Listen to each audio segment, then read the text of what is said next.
ਵਾਹਿਗੁਰੂ ਜੀ ਕਾ ਖਾਲਸਾ ਵਾਹਿਗੁਰੂ ਜੀ ਕੀ ਫਤਿਹ। अस्सलाम वालेकुम आदाब वर्ज महा ਤੁਹਾਡੀ ਹੋਸਟ ਅਨੀਲਮ ਕੋਟਨਾ ਟੀਵੀ 84 ਦੇ ਸਾਰੇ ਦਰਸ਼ਕਾਂ ਤੇ ਸਰੋਤਿਆਂ ਨੂੰ ਜੀ ਆਇਆਂ ਕਹਿੰਦੀਆਂ ਪ੍ਰੋਗਰਾਮ ਸੱਚੋ ਸੱਚ ਵਿੱਚ ਜਿਹੜੇ ਇਸ ਪ੍ਰੋਗਰਾਮ ਨਾਲ ਦੇਸ਼ਾਂ ਵਿਦੇਸ਼ਾਂ ਤੋਂ ਜੁੜ ਚੁੱਕੇ ਨੇ।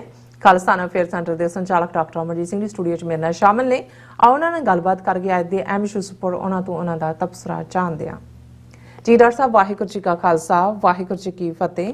हाँ जी नीलम कौर जी ਤੁਹਾਨੂੰ ਵੀ ਤੇ ਦੁਨੀਆ ਭਰ 'ਚ ਬੈਠੇ ਔਰ ਖਬਰਾਂ ਦੱਸ ਰਹੀਆਂ ਹਨ ਕਿ ਸਿੱਖ ਨੌਜਵਾਨੀ ਖਿਲਾਫ ਮਾਹੌਲ ਜਿਹੜਾ ਉਹ ਸਿਰਜਿਆ ਜਾ ਰਿਹਾ ਹੈ ਅਤੇ ਸਿੱਖ ਸੰਘਰਸ਼ ਜਿਹੜੇ ਪਿੱਛੇ ਪਾਕਿਸਤਾਨ ਦਾ ਹੱਥ ਹੋਣ ਦਾ ਪ੍ਰੋਪੇਗੈਂਡਾ ਜਿਹੜਾ ਰੱਜ ਕੇ ਪ੍ਰਚਾਰਨਾ ਸ਼ੁਰੂ ਕਰ ਦਿੱਤਾ ਹੈ। ਸੋ ਔਰ ਸਾਹਮਣੇ ਨਜ਼ਰ ਆ ਰਿਹਾ ਹੈ ਕਿ ਕਿਸੇ ਸਮੇਂ ਵੀ ਜਿਹੜੇ ਹਾਲਾਤ ਨੇ ਉਹ ਵਿਗੜਨ ਦਾ ਬਹਾਨਾ ਕੱਢ ਕੇ ਦਰਿੰਦਗੀ ਦਾ ਜਿਹੜਾ ਦੌਰ ਸ਼ੁਰੂ ਕੀਤਾ ਜਾ ਸਕਦਾ ਹੈ। ਸੋ ਅਸੀਂ ਸੂਝਵਾਨ ਬਣੀਏ, ਕਿਸੇ ਦੇ ਹੱਥੀ ਨਾ ਚੜੀਏ, ਅੱਖਾਂ ਤੇ ਜਿਹੜੇ ਕੰਨ ਨੇ ਉਹ ਖੋਲ ਕੇ ਰੱਖੀਏ। ਸੋ ਅੱਜ ਦੀ ਸਪਾਂਸਰਸ਼ਿਪ ਲਈ ਅਸੀਂ ਸਰਦਾਰ ਗੋਬਿੰਦਰ ਸਿੰਘ ਜੀ ਅਤੇ ਅਮਨਵੀਰ ਸਿੰਘ ਹੋਰਾਂ ਦਾ ਤਹਿ ਦਿਲ ਤੋਂ ਧੰਨਵਾਦ ਕਰਦੇ ਹਾਂ ਔਰ ਤੁਹਾਨੂੰ ਵੀ ਅਪੀਲ ਤੇ ਬੇਨਤੀ ਕਰਦੇ ਹਾਂ ਕਿ ਤੁਸੀਂ ਪ੍ਰੋਗਰਾਮ ਸੱਚੋ ਸੱਚ ਨੂੰ ਵੱਧ ਤੋਂ ਵੱਧ ਸਪਾਂਸਰ ਕਰੋ। ਸਪਾਂਸਰਸ਼ਿਪ ਲਈ ਤੁਸੀਂ ਕਾਲ ਕਰ ਸਕਦੇ ਸਾਡੇ ਫੋਨ ਨੰਬਰ ਤੇ 5166191984। ਤੁਸੀਂ ਈਮੇਲ ਵੀ ਕਰ ਸਕਦੇ info@tv84.tv ਤੇ। ਸੋ ਵਿਊਅਰਸ ਕਾਫੀ ਦਿਨਾਂ ਤੋਂ ਬਾਅਦ ਆਪਾਂ ਆਈ ਥਿੰਕ ਐਟਲੀਸਟ 1 ਵੀਕ ਹੋ ਗਿਆ ਆਪਾਂ ਪ੍ਰੋਗਰਾਮ ਨਹੀਂ ਕੀਤਾ। ਖਿਮਾ ਚਾਹੁੰਦੇ ਹਾਂ ਔਰ ਤੁਹਾਨੂੰ ਦੱਸਿਆ ਵੀ ਸੀ ਇਸ ਦਾ ਕਾਰਨ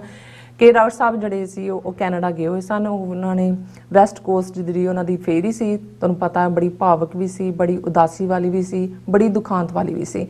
ਜਿਸ ਤਰ੍ਹਾਂ ਕਿ ਆਪਾਂ ਗੱਲਬਾਤ ਵੀ ਕੀਤੀ ਸੀ ਕਿ ਪਾਲ ਸਿੰਘ ਪੁਰੇਵਾਲ ਜੀ ਜਿਨ੍ਹਾਂ ਨੇ ਜਿਹੜਾ ਨਾਨਕਸ਼ਾਹੀ ਜਿਹੜਾ ਕੈਲੰਡਰ ਹੈ ਉਹ ਪੰਥ ਦੀ ਝੋਲੀ 'ਚ ਪਾਇਆ, ਸੋ ਸਾਨੂੰ ਸਦੀਵੀ ਵਿਛੋੜਾ ਦੇ ਗਏ ਸਨ। ਉਹ ਐਡਮਿੰਟਨ ਕੈਨੇਡਾ ਵਿੱਚ ਰਹਿੰਦੇ ਸਨ।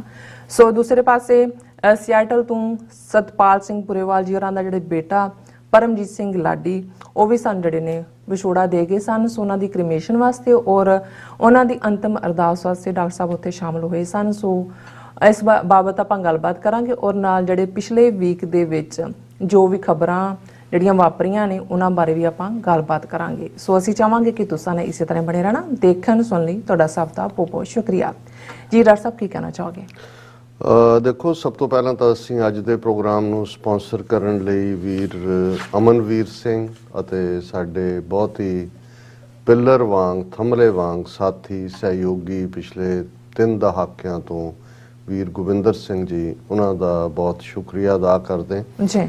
ਔਰ ਜਿਹੜਾ ਉਹਨਾਂ ਨੇ ਮੈਸੇਜ ਵੀ ਦਿੱਤਾ ਹੈ ਉਹ ਬਿਲਕੁਲ ਇਸ ਵੇਲੇ ਜਿਹੜੇ ਵੀ ਥੋੜੇ ਬਹੁਤ ਵਿਚਾਰਵਾਨ ਵਿਵੇਕਵਾਨ ਜਾਂ ਪਿਛਲੇ ਪੀਰੀਅਡ ਤੋਂ ਜਿਨ੍ਹਾਂ ਨੇ ਮੂਵਮੈਂਟ ਦੇ ਉਤਰਾਅ ਚੜਾਅ ਦੇਖੇ ਨੇ, ਸਰਕਾਰ ਦੀਆਂ ਦਰਿੰਦਗੀ ਭਰੀਆਂ ਨੀਤੀਆਂ ਜੋ 1980 90 ਦੀ ਸੀ ਉਹਨਾਂ ਤੋਂ ਵਾਕਿਫ ਨੇ ਔਰ ਹਿੰਦੂਤਵਾ ਦੇ ਜਿਹੜੇ ਅੱਡ-ਅੱਡ ਗਿਰਗਟ ਵਰਗੇ ਰੰਗ ਨੇ ਔਰ ਆਪਣਿਆਂ ਦਾ ਜੋ ਰੋਲ ਉਸ ਦੌਰ 'ਚ ਵੀ ਰਿਹਾ ਅੱਜ ਵੀ ਨਜ਼ਰ ਆ ਰਿਹਾ। ਜਿਹੜੇ ਸਾਰੇ ਉੱਤੇ ਪੈਣੀ ਅੱਖ ਰੱਖਦੇ ਨੇ ਉਹ ਇਹ ਮਹਿਸੂਸ ਕਰ ਸਕਦੇ ਨੇ ਕਿ ਇੱਕ ਹੋਰ ਸਿੱਖ ਨਸਲਕੁਸ਼ੀ ਦਾ ਦੌਰ ਸ਼ੁਰੂ ਕਰਨ ਦੇ ਲਈ ਹਕੂਮਤ ਉਸ ਕਿਸਮ ਦੀ ਸਿਚੁਏਸ਼ਨ ਬਣਾ ਰਹੀ ਹੈ ਜਿਹਨੂੰ ਅੰਗਰੇਜ਼ੀ 'ਚ ਅਕਸਰ ਅਸੀਂ ਕਹਿੰਦੇ ਹਾਂ ਕੰਟਰਾਈਵਿੰਗ ਏ ਸਿਚੁਏਸ਼ਨ। ਇੱਕ ਹੁੰਦਾ ਹੈ ਕੋਈ ਚੀਜ਼ ਵੱਧ ਤੋਂ ਵੱਧਰ ਹੁੰਦੀ ਚਲੀ ਜਾਂਦੀ ਹੈ, ਉਹ ਕਾਨੂੰਨ ਵਿਵਸਥਾ ਦੀ ਹੋਏ ਜਾਂ ਕਿਸੇ ਹੋਰ ਦੀ ਹੋਏ। ਇੱਕ ਹੁੰਦਾ ਹੈ ਡੈਲੀਬਰੇਟ ਬੜੇ ਗਿਣੇ ਮਿੱਥੇ ਸਾਜ਼ਿਸ਼ੀ ਤਰੀਕੇ ਦੇ ਨਾਲ ਇੱਕ ਮਾਹੌਲ ਨੂੰ ਵਿਗਾੜਿਆ ਜਾਣਾ, ਫਿਰ ਉਸ ਲਾਈਨ ਦਾ ਹੀ ਪ੍ਰੋਪੇਗੈਂਡਾ ਕੀਤਾ ਜਾਣਾ। ਜਿਵੇਂ ਪਾਕਿਸਤਾਨ ਦੇ ਨਾਲ ਜੋੜਨ ਦੀ ਲਾਈਨ ਜਿਹੜੀ ਹੈ ਖਾਸ ਤੌਰ 'ਤੇ ਜਦੋਂ ਤੋਂ ਅੰਮ੍ਰਿਤਪਾਲ ਸਿੰਘ ਦੁਬਈ 'ਚ ਆਪਣੀ ਆਰਾਮ ਦੀ ਜ਼ਿੰਦਗੀ ਛੱਡ ਕੇ ਪੰਜਾਬ ਦੀ ਧਰਤੀ 'ਤੇ ਉਤਰਿਆ ਔਰ ਉੱਥੇ ਜਾ ਕੇ ਉਸ ਨੇ ਪੰਜਾਬ ਦੇ ਹੱਕੀ ਜਿਹੜੇ ਹੱਕ ਨੇ ਉਹਨਾਂ ਦੇ ਉੱਤੇ ਲਾਮਬੰਦੀ ਸ਼ੁਰੂ ਕੀਤੀ। ਥਾਂ ਥਾਂ ਜਾ ਕੇ ਉਹ ਅੱਡ-ਅੱਡ ਧਿਰਾਂ ਨੂੰ ਮਿਲਿਆ ਔਰ ਫਿਰ ਉਸ ਨੇ ਨੌਜਵਾਨੀ ਨੂੰ ਕਾਲ ਦਿੱਤੀ ਕਿ ਆਓ ਭਾਈ ਆਪਣੇ ਵਿਰਸੇ ਨਾਲ ਜੁੜੀਏ। ਔਰ ਉਹਨਾਂ ਨੂੰ ਜਦੋਂ ਅਸੀਂ ਵਾਰਸ ਪੰਜਾਬ ਦੇ ਜਥੇਬੰਦੀ ਕਹਿੰਦੇ ਹਾਂ ਜਿਸ ਦੇ ਫਾਊਂਡਰ ਪ੍ਰੈਜ਼ੀਡੈਂਟ ਦੀਪ ਸਿੱਧੂ ਸਨ।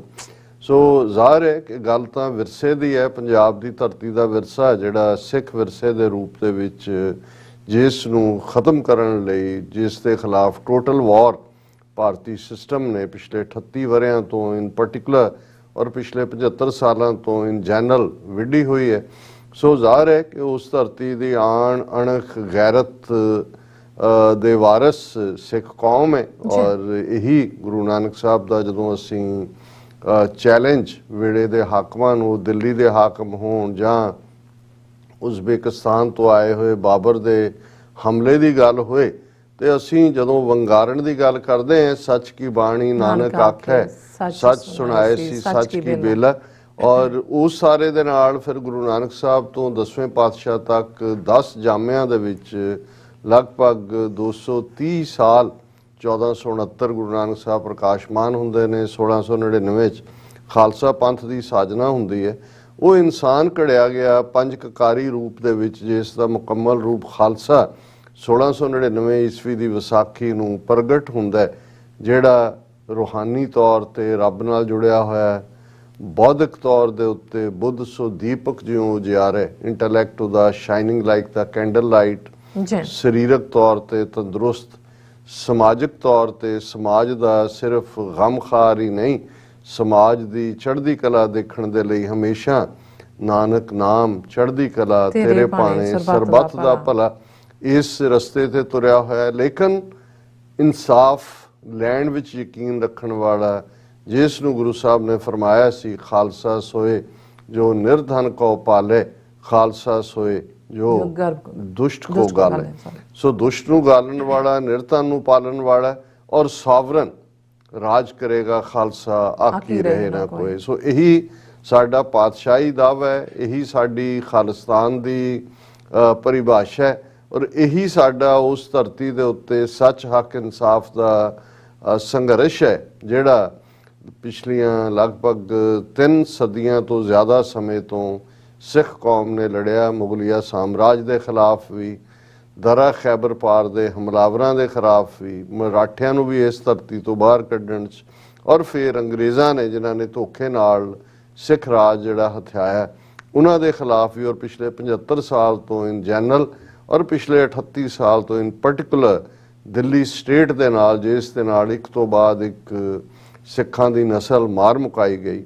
ਔਰ ਹੁਣ ਜਦੋਂ ਕਿ ਬਹੁਤ ਵਾਰ ਜ਼ਾਬਰ ਜ਼ਾਲਮ ਇਹ ਸਮਝਦਾ ਹੈ ਕਿ ਉਸ ਨੇ ਜ਼ੁਲਮ ਦਾ ਸਹਾਰਾ ਲੈ ਕੇ ਆਵਾਜ਼ ਦਬਾ ਦਿੱਤੀ ਹੈ, ਬੰਦ ਕਰ ਦਿੱਤੀ ਹੈ, ਪਰ ਸਾਡਾ ਇਤਿਹਾਸ ਦੱਸਦਾ ਹੈ 18ਵੀਂ ਸਦੀ 'ਚ ਵੀ ਜਦੋਂ ਦੁਸ਼ਮਣ ਨੇ ਭਰਮ ਪਾਲਦਾ ਸੀ ਕਿ ਪੰਜਾਬ 'ਚੋਂ ਸਿੱਖ ਲਹਿਰ ਨੂੰ ਖਤਮ ਕਰ ਦਿੱਤਾ ਗਿਆ, ਤੇ ਉਦੋਂ ਵੀ ਸਿੱਖ ਚੜ੍ਹਦੀ ਕਲਾ ਦੇ ਵਿੱਚ ਝਾੜ ਚੋਂ, ਬੁਸ਼ਿਸ ਚੋਂ, ਡੈਜ਼ਰਟਸ ਚੋਂ, ਛੰਬਾਂ ਚੋਂ ਨਿਕਲ ਕੇ ਫਿਰ ਇਹੀ ਕਹਿੰਦੇ ਸੀ, ਮੰਨੂ ਸਾਡੀ ਦਾਤਰੀ, ਅਸੀਂ ਮੰਨੂ ਦੇ ਸੋਏ, ਜਿਉਂ ਮੰਨੂ ਵੱਢਦਾ ਅਸੀਂ ਧੂਣ ਸਵਾਏ ਹੋਏ। ਉਹ ਰੈਜ਼ਿਲੀਅੰਸ ਔਰ ਵਾਪਸ ਜਿਹੜੀ ਹੈ ਅਗਲੀ ਜਨਰੇਸ਼ਨ ਉਸ ਝੰਡੇ ਨੂੰ ਚੁੱਕ ਲੈਂਦੀ ਸੀ। ਇਹਨਾਂ 3 ਸਦੀਆਂ 'ਚ ਖਾਲਸੇ ਦਾ ਪਰਚਮ ਕਦੇ ਨੀਵਾਂ ਨਹੀਂ ਹੋਇਆ, ਇਹ ਹਮੇਸ਼ਾ ਬੁਲੰਦੀਆਂ 'ਚ ਰਿਹਾ ਹੈ, ਚੜ੍ਹਦੀ ਕਲਾ 'ਚ ਰਿਹਾ ਹੈ। ਔਰ ਹੁਣ ਵੀ ਜਦੋਂ ਕਿ ਸੰਤ ਜਰਨੈਲ ਸਿੰਘ ਖਾਲਸਾ ਪਿੰਡਾਂ ਵਾਲਿਆਂ ਨੂੰ ਸ਼ਹੀਦ ਕਰਕੇ, ਫਿਰ ਇੱਕ ਤੋਂ ਬਾਅਦ ਇੱਕ ਨਸਲ ਮਾਰ ਮੁਕਾ ਕੇ, ਇੱਕ ਨਸਲ ਡਰੱਗਸ ਦੇ ਹਵਾਲੇ ਕਰਕੇ, ਲੇਕਿਨ ਕਿਸਾਨ ਮੋਰਚੇ ਦੇ ਰੂਪ 'ਚ ਅਸੀਂ ਸਿੱਖੀ ਦਾ ਜਲਾਲ ਦੇਖਿਆ। 13 ਮਹੀਨੇ ਬਾਅਦ ਭਾਰਤ ਦੀ ਹਕੂਮਤ ਝੁਕੀ, ਪਰ ਉਹਨਾਂ ਨੇ ਉਸ ਸਾਰੀ ਮੂਵਮੈਂਟ ਨੂੰ ਇੱਕ ਪਾਸੇ ਵਿਕੀ ਹੋਈ ਕਾਮਰੇਡੀ ਲੀਡਰਸ਼ਿਪ, ਦੂਸਰੇ ਪਾਸੇ 26 ਜਨਵਰੀ ਨੂੰ ਜੋ ਲਾਲ ਕਿਲੇ ਤੇ ਕੇਸਰੀ ਨਿਸ਼ਾਨ ਝੁਲਾਇਆ ਗਿਆ, ਜਿਸ ਨੂੰ ਬੜੇ ਐਪਟ ਲਫ਼ਜ਼ਾਂ ਦੇ ਵਿੱਚ ਦੀਪ ਸਿੱਧੂ ਨੇ ਕਿਹਾ ਸੀ ਕਿ ਜਦੋਂ ਇਹਨਾਂ ਨੇ ਜੂਨ 5 ਔਰ 6 ਦੀ ਰਾਤ ਨੂੰ ਸਾਡੇ ਅਕਾਲ ਤਖਤ ਨੂੰ ਢਾਹ ਢੇਰੀ ਕੀਤਾ ਸੀ, ਔਰ ਉਦੋਂ ਉਹਨਾਂ ਨੇ ਦਸ਼ਮੀ ਡਿਓੜੀ ਦੇ ਉੱਤੇ ਤਿਰੰਗਾ ਲਹਿਰਾ ਕੇ ਇਹ ਮੈਸੇਜ ਦਿੱਤਾ ਸੀ ਕਿ ਸਿੱਖ ਕੌਮ ਦੀ ਅਸੀਂ ਧਾਰਮਿਕ ਆਜ਼ਾਦੀ ਵੀ ਖੋਹ ਲਈ ਹੈ, ਪਰ ਅੱਜ ਅਸੀਂ ਜਿਹੜਾ ਉਹ ਭਾਜੀ ਮੋੜੀ ਹੈ, ਉਸੇ ਲਾਲ ਕਿਲੇ ਦੇ ਉੱਤੇ ਅਸੀਂ ਉਹ ਕੇਸਰੀ ਨਿਸ਼ਾਨ ਝੁਲਾਇਆ ਜਿਹੜਾ ਇਹਨਾਂ ਨੇ ਮੀਰੀ ਪੀਰੀ ਦੇ ਨਿਸ਼ਾਨਾਂ ਵਾਲਾ ਅਕਾਲ ਤਖਤ ਟਾਰਗੇਟ ਕੀਤਾ ਸੀ। ਸੋ ਇਹ ਜਿਹੜੀ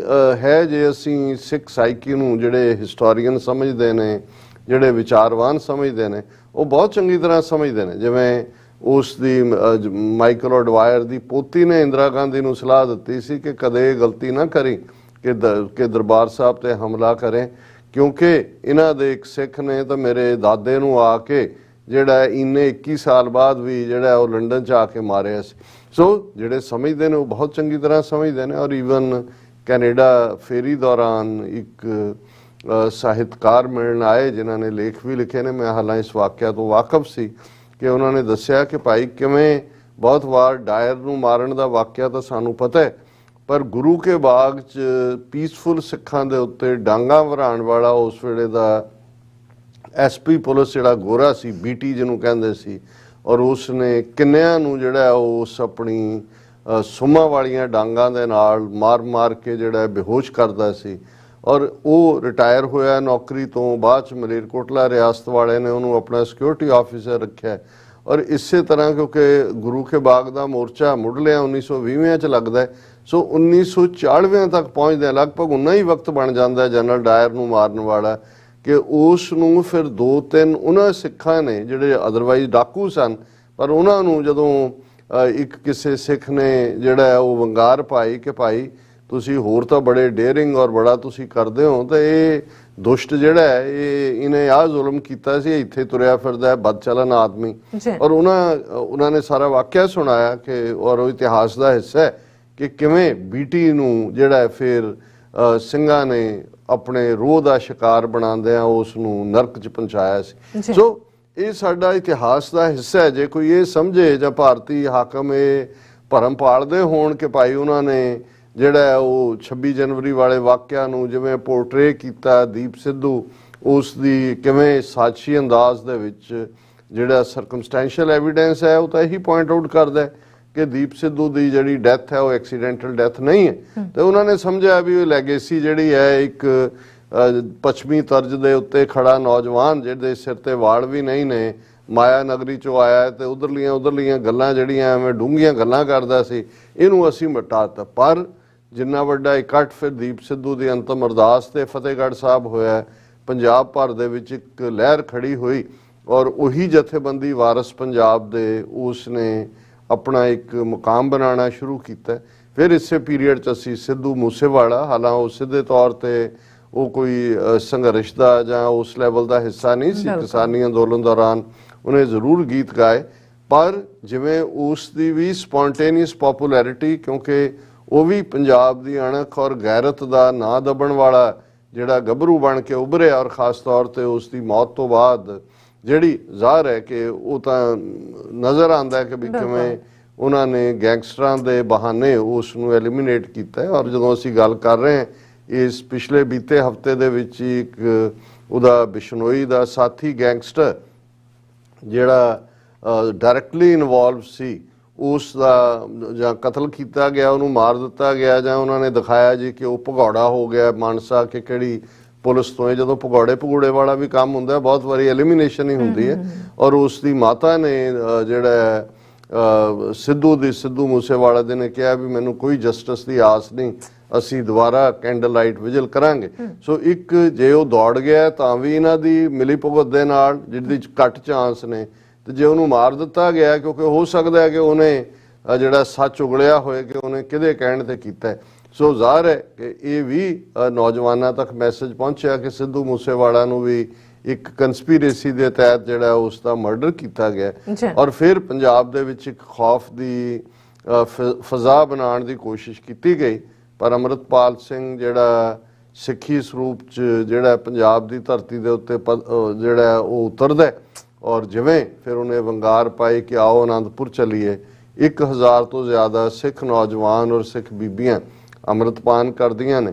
ਔਰ ਫਿਰ ਵਾਰਸ ਪੰਜਾਬ ਦੇ ਜਥੇਬੰਦੀ ਦੇ ਜਿਹੜਾ ਮੁੱਖ ਸੇਵਾਦਾਰ ਦੇ ਤੌਰ ਤੇ ਜਿਹੜੀ ਦਸਤਾਰਬੰਦੀ ਲਈ ਪਿੰਡ ਰੋਡੇ, ਜਿਹੜਾ ਸੰਤ ਜਰਨੈਲ ਸਿੰਘ ਖਾਲਸਾ ਪਿੰਡਾਂ ਵਾਲਿਆਂ ਦਾ ਜਨਮ ਸਥਾਨ ਹੈ, ਵੱਡਾ ਗੁਰਦੁਆਰਾ ਸਾਹਿਬ ਉੱਥੇ ਸੁਸ਼ੋਭਿਤ ਨੇ, ਔਰ ਉੱਥੇ ਜਿਸ ਕਿਸਮ ਦੀ ਫਜ਼ਾ ਉੱਥੇ ਸੀ ਔਰ ਜਿੰਨੀ ਵੱਡੀ ਗਿਣਤੀ 'ਚ ਨੌਜਵਾਨ, ਕਿਉਂਕਿ ਮੈਨੂੰ ਯਾਦ ਹੈ ਕਿ ਇੱਕ ਇੰਗਲੈਂਡ ਦੀ ਬੀਬੀ ਐਕਟਿਵਿਸਟ ਇੱਕ ਵਾਰ ਮੈਨੂੰ ਕਹਿਣ ਲੱਗੇ ਕਿ ਜੀ ਤੁਹਾਡੇ ਇੱਥੇ, ਇਹ ਅੱਜ ਤੋਂ 15 ਸਾਲ ਪੁਰਾਣੀ ਗੱਲ ਹੈ, ਕਿ ਤੁਹਾਡੇ ਇੱਥੇ ਬਹੁਤ ਸਾਰੇ ਜਿਹੜੇ ਪ੍ਰੋਟੈਸਟ ਹੁੰਦੇ ਨੇ ਜਾਂ ਦੂਜੇ ਨੇ ਚਿੱਟੀਆਂ ਦਾੜੀਆਂ ਵਾਲੇ ਨਜ਼ਰ ਆਉਂਦੇ ਨੇ, ਔਰ ਇਸ ਦਾ ਮਤਲਬ ਇਹ ਵੀ ਇਹ ਨਾ ਹੋਏ ਵੀ ਇਹ ਤੁਹਾਡੀ ਨਸਲ ਤੱਕ ਹੀ ਜਿਹੜੀ ਹੈ ਗੱਲ ਰਹੇ ਫਿਰ ਮੁੱਕ ਜਾਏ, ਪਰ ਘੱਟੋ ਘੱਟ ਹੁਣ ਅਸੀਂ ਜਿਹੜਾ ਉਹ ਇਸ ਯਕੀਨ ਦੇ ਨਾਲ ਆਪਣੇ ਜ਼ਿੰਦਗੀ ਦੇ ਸਫ਼ਰ ਨੂੰ ਤੈਅ ਕਰ ਰਹੇ ਕਿ ਆਲਰੇਡੀ ਜਿਹੜਾ ਝੰਡਾ ਹੈ ਉਹ ਕਾਲੀ ਦਾੜੀ ਵਾਲਿਆਂ ਨੇ ਤੇ ਜਾਂ ਅਣਦਾੜੀਆਂ ਨੇ ਵੀ, ਜਿਨ੍ਹਾਂ ਦੇ ਅਜੇ ਦਾੜੀਆਂ ਨਹੀਂ ਆਈਆਂ, ਬਿਲਕੁਲ ਛੋਟੀ ਉਮਰ ਦੇ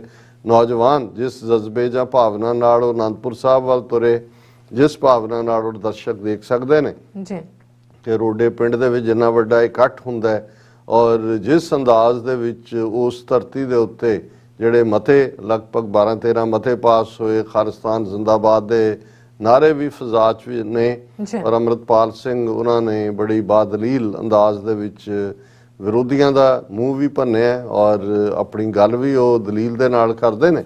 ਔਰ ਇਹ ਗੱਲ ਨੌਜਵਾਨਾਂ ਨੂੰ ਜਿਹੜੀ ਹੈ ਉਹ ਚੰਗੀ ਤਰ੍ਹਾਂ ਸਮਝ ਆ ਰਹੀ ਹੈ ਔਰ ਅਸੀਂ ਸਮਝਦੇ ਹਾਂ ਵੀ ਇਸ ਵੇਲੇ ਕਿੰਨਾ ਵੱਡਾ ਖਲਾ ਹੈ, ਵੈਕਿਊਮ ਹੈ ਜਿਹਦੇ 'ਚ ਲੋਕ ਇੱਕ ਤਬਦੀਲੀ ਸਿੱਖ ਕੌਮ ਚਾਹੁੰਦੀ ਹੈ ਕਿ ਸਾਡੀਆਂ ਟੀਮਾਂ, ਔਰ ਮੈਂ ਐਪਰੀਸ਼ੀਏਟ ਕਰਦਾ ਹਾਂ TV 84 ਦੀ ਪੰਜਾਬ ਟੀਮ ਨੂੰ ਕਿ ਉਹਨਾਂ ਨੇ ਦੋਨੋਂ ਇਵੈਂਟਸ ਨੂੰ ਕਵਰ ਕੀਤਾ, ਕੇਸਗੜ੍ਹ ਸਾਹਿਬ ਵਾਲੇ ਨੂੰ ਵੀ ਔਰ ਰੋਡੇ ਵਾਲੇ ਨੂੰ ਵੀ, ਔਰ ਉਸ ਤੋਂ ਇਲਾਵਾ ਜਿਹੜੇ ਅੰਮ੍ਰਿਤਪਾਲ ਸਿੰਘ ਦੇ ਚਾਚਾ ਜੀ, ਉਹਨਾਂ ਨੇ ਜਿਨ੍ਹਾਂ ਨੇ ਅੰਮ੍ਰਿਤਪਾਲ ਸਿੰਘ ਦਾ ਬਚਪਨ ਔਰ ਦੂਸਰਾ ਜਿਸ ਦੇ ਉੱਤੇ ਬਹੁਤ ਸਾਰੇ ਨੈਗੇਟਿਵ ਗੱਲਾਂ ਹੋ ਰਹੀਆਂ ਸੀ, ਉਹਨਾਂ ਨੂੰ ਵੀ ਇੰਟਰਵਿਊ ਕੀਤਾ ਔਰ ਵਿਦਨ ਫਿਊ ਡੇਜ਼ ਜਿਹੜਾ 75,000 ਤੋਂ ਜ਼ਿਆਦਾ ਵਿਊਅਰ ਉਸ ਇੰਟਰਵਿਊ ਦੇ ਸੀ ਔਰ ਜਿਸ ਦਿਨ ਰੋਡੇ ਤੋਂ ਔਰ ਕੇਸਗੜ੍ਹ ਸਾਹਿਬ ਚੱਲ ਰਿਹਾ ਸੀ 15-20 ਹਜ਼ਾਰ ਬੰਦੇ ਨੇ ਪਹਿਲੇ 24 ਘੰਟੇ ਦੇ ਵਿੱਚ ਉਸ ਪ੍ਰੋਗਰਾਮ ਨੂੰ ਲਾਈਵ ਦੇਖਿਆ ਔਰ ਬਹੁਤ ਸਾਰੇ, ਕਿਉਂਕਿ ਮੈਂ ਕੈਨੇਡਾ 'ਚ ਸੀ ਉਸ ਦਿਨ ਔਰ ਬਹੁਤ ਸਾਰਿਆਂ ਨੇ ਕਿਹਾ ਕਿ ਜੀ TV 84 ਨੇ ਇਸ ਗੱਲ ਨੂੰ, ਹਾਲਾਂਕਿ ਹੋਰ ਵੀ ਕੁਝ ਚੈਨਲ ਕਵਰ ਕਰ ਰਹੇ ਸੀ ਔਰ ਇਹਦਾ ਮਤਲਬ ਹੈ ਵੀ ਉੱਥੇ ਉਹਨਾਂ ਨੇ ਪ੍ਰਬੰਧ ਤਾਂ ਚੰਗਾ ਕੀਤਾ ਹੋਇਆ ਸੀ, ਲੇਕਿਨ ਸਾਨੂੰ ਇਸ ਗੱਲ ਦੀ ਖੁਸ਼ੀ ਹੈ ਘੱਟੋ ਘੱਟ ਕਿ ਜਿਸ ਪ੍ਰੋਗਰਾਮ ਨੂੰ ਅਮਰਵੀਰ ਸਿੰਘ, ਵੀਰ ਗੋਵਿੰਦਰ ਸਿੰਘ ਰੈਗੂਲਰਲੀ ਮਹੀਨੇ 'ਚ ਇੱਕ ਵਾਰ ਸਪਾਂਸਰ ਕਰਦੇ ਨੇ, ਅਸੀਂ ਪੰਜਾਬ ਦੀ ਧਰਤੀ ਦੇ ਹਵਾਲੇ ਨਾਲ ਵੀ ਬਿਲਕੁਲ ਆਪਣਾ ਫਰਜ਼ ਅਦਾ ਕਰ ਰਹੇ ਹਾਂ ਔਰ ਜਿਹੜਾ ਇਸ ਸਾਰੀ ਸਕਸੈਸ 'ਚੋਂ ਜਿਹੜਾ ਉਹਨਾਂ ਦਾ ਡਰ ਹੈ, ਜਿਹੜਾ ਉਹਨਾਂ ਨੇ ਆਪਣੇ ਅੱਜ ਦੇ ਮੈਸੇਜ 'ਚ ਦਿੱਤਾ ਕਿ ਇਹ ਦਰਿੰਦਗੀ ਦਾ ਇੱਕ ਹੋਰ ਦੌਰ ਸ਼ੁਰੂ ਹੋਣ ਵਾਲਾ ਹੈ, ਆਲਰੇਡੀ ਇੱਕ ਹਿੰਸਕ ਮਾਹੌਲ ਬਣਾਉਣ ਦੀ ਕੋਸ਼ਿਸ਼ ਹੈ, ਜਿਸ ਕਿਸਮ ਦਾ ਬੜਾ ਤਿਰਸਕਾਰ ਭਰਿਆ ਉਹ ਇੱਕ ਜਿਹੜਾ ਹੁਣ ਮੈਂ ਕੀ ਲਫ਼ਜ਼ ਕਹਾਂ, ਉਗਰਾਹਾਂ ਨਾਂ ਦਾ ਬੰਦਾ ਜਿਹੜਾ ਜਿਸ ਦੇ ਇੰਟਰਵਿਊ ਇਕੱਲਾ ਹੀ ਨਹੀਂ ਹੋਰ ਵੀ ਬਹੁਤ ਸਾਰੇ, ਔਰ ਇਹਨਾਂ ਦਾ ਦੁਮ ਛੱਲਾ, ਬਦ ਇਖਲਾਕ, ਬਦ ਕਿਰਦਾਰ, ਬਦ ਸ਼ਕਲ, ਬਦ ਮਿਜ਼ਾਜ ਹੁਣ ਤਾਂ ਕੈਪਟਨ ਅਮਰਿੰਦਰ, ਉਹ ਅੰਮ੍ਰਿਤਪਾਲ ਸਿੰਘ ਦੀ ਆਮਦ ਨੂੰ ISI ਨਾਲ ਜੋੜ ਕੇ ਪਾਕਿਸਤਾਨ ਦੀ ਸ਼ਰਾਰਤ ਦੱਸਣ ਦੀ ਕੋਸ਼ਿਸ਼ ਕਰ ਰਹੇ। ਸੋ ਉਹੀ ਮਾਹੌਲ ਜੋ 80ਵੇਂ 90ਆਂ ਦੇ ਵਿੱਚ ਸਿਰਜਿਆ ਗਿਆ ਸੀ ਉਸ ਪਾਸੇ ਵੱਲ ਤੋਰਨ ਦੀ ਕੋਸ਼ਿਸ਼ ਹੈ। ਸੋ ਬਿਲਕੁਲ ਸਾਡੇ ਇਹਨਾਂ ਦੋਵੇਂ ਵੀਰਾਂ ਨੇ ਠੀਕ ਕਿਹਾ ਕਿ ਸਾਨੂੰ ਖਬਰਦਾਰ ਹੋਣ ਦੀ ਲੋੜ ਹੈ, ਲੇਕਿਨ ਇਸ ਗੱਲ ਦਾ ਵੀ ਧਿਆਨ ਰਹੇ ਕਿ ਦੁਸ਼ਮਣ ਆਪਣੀ ਖੇਡ ਖੇਡ ਰਿਹਾ ਹੁੰਦਾ ਹੈ, ਲੇਕਿਨ ਸਾਨੂੰ ਆਪਣੇ ਦਸਵੇਂ ਪਿਤਾ ਤੇ ਆਪਣੇ ਗੁਰੂ ਸਾਹਿਬਾਨ ਦੇ ਉੱਤੇ ਜਿਹੜਾ ਉਹ ਫੇਥ ਹੈ ਔਰ ਇਹ ਵੀ ਹੈ ਕਿ ਜਿੰਨਾ ਮਰਜ਼ੀ ਜਿਹੜਾ ਅਲਟੀਮੇਟਲੀ ਦੁਸ਼ਮਣ ਜਿਸ ਕਿਸਮ ਦੀਆਂ ਮਰਜ਼ੀ ਚਾਲਾਂ ਚੱਲੇ, ਖਾਲਸਾ ਜੇ ਪਿਛਲੀਆਂ ਚਾਲਾਂ ਨੂੰ ਜਿਹੜਾ ਉਹ ਅਸਫਲ ਬਣਾਇਆ ਪੰਥ ਨੇ ਔਰ ਸਾਡਾ ਜਿਹੜਾ ਕੇਸਰੀ ਕਾਫਲਾ ਆਪਣੀ ਮੰਜ਼ਲੇ ਮਕਸੂਦ ਖਾਲਿਸਤਾਨ ਵੱਲ ਵਧਿਆ, ਤੇ ਹੁਣ ਵੀ ਜਿਹੜਾ ਇਸ ਸਾਰੇ ਚੋਂ ਜਿਹੜਾ, ਔਰ ਮੈਂ ਅਕਸਰ ਮੇਰੀਆਂ ਬਹੁਤ ਸਾਰੀਆਂ ਸਪੀਚਿਸ ਦਾ ਕਨਕਲੂਡਿੰਗ ਜੁਮਲਾ ਦਸਵੇਂ ਪਾਤਸ਼ਾਹ ਦਾ ਇਹ ਇਕਰਾਰਨਾਮਾ ਪੰਥ ਦੇ ਨਾਲ ਇਸ ਕਪਲੇਟ ਦੇ ਨਾਲ ਹੀ ਹੁੰਦਾ ਕਿ ਪੰਥ ਖਾਲਸਾ ਖੇਤੀ ਮੇਰੀ, ਹਉ ਸੰਭਾਲ ਕਰੋ ਤੇ ਸਕੇਰੀ। ਪੰਥ ਖਾਲਸਾ ਗੁਰੂ ਦੀ ਖੇਤੀ ਹੈ, ਗੁਰੂ ਨੇ ਆਪਣੇ ਸਰਬੰਸ ਕੁਰਬਾਨ ਕੀਤਾ, ਸਰਬੰਸ ਕੁਰਬਾਨ ਕਰਕੇ ਇਹ ਫਰਮਾਇਆ ਸੀ ਕਿ ਇਨ ਪੁੱਤਰਨ ਕੇ ਸੀਸ ਪਰ ਵਾਰ ਦਿਏ ਸੁਤ ਚਾਰ ਮੁਏ ਤੋ ਕਿਆ ਹੁਆ ਜੀਵਤ ਕਈ ਹਜ਼ਾਰ। ਸੋ ਇਸ ਪੰਥ ਦੇ ਵਿੱਚ ਗੁਰੂ ਵਸਦਾ, ਖਾਲਸਾ ਮੇਰੋ ਸਤਿਗੁਰ ਪੂਰਾ, ਖਾਲਸਾ ਮੇਰੋ ਸੱਜਣ ਸੂਰਾ, ਖਾਲਸਾ ਮੇਰੀ ਜਾਨ ਕੀ ਜਾਨ, ਖਾਲਸਾ ਮੇਰੋ ਪ੍ਰਾਣ ਕੋ ਪ੍ਰਾਣ, ਖਾਲਸਾ ਮੇਰੋ ਮੈਂ ਖਾਲਸੇ ਕਾ ਓਤ ਪੋਤ ਸਾਗਰ ਬੁੰਦੇਰੋ। ਪੰਥ ਦੀ ਚੜ੍ਹਦੀ ਕਲਾ ਹੋਏਗੀ ਹਮੇਸ਼ਾ ਹੀ, ਪੰਥ ਤੇਰੇ ਦੀਆਂ ਗੂੰਜਾਂ ਦਿਨੋਂ ਦਿਨ ਪੈਣਗੀਆਂ ਤੇ ਝੂਲ ਤੇ ਨਿਸ਼ਾਨ ਰਹੇ ਪੰਥ ਮਹਾਰਾਜ ਕੇ। ਖਾਲਿਸਤਾਨ ਇੱਕ ਹਕੀਕਤ ਹੈ, ਬਹੁਤ ਨੀਅਰ ਫਿਊਚਰ ਦੇ ਵਿੱਚ ਖਾਲਿਸਤਾਨ ਤਾਂ ਦਸਤਕ ਦੇ ਰਿਹਾ ਦਰਿਆਏ ਜਮਨਾ ਤੋਂ ਵਾਘਾ ਤੱਕ।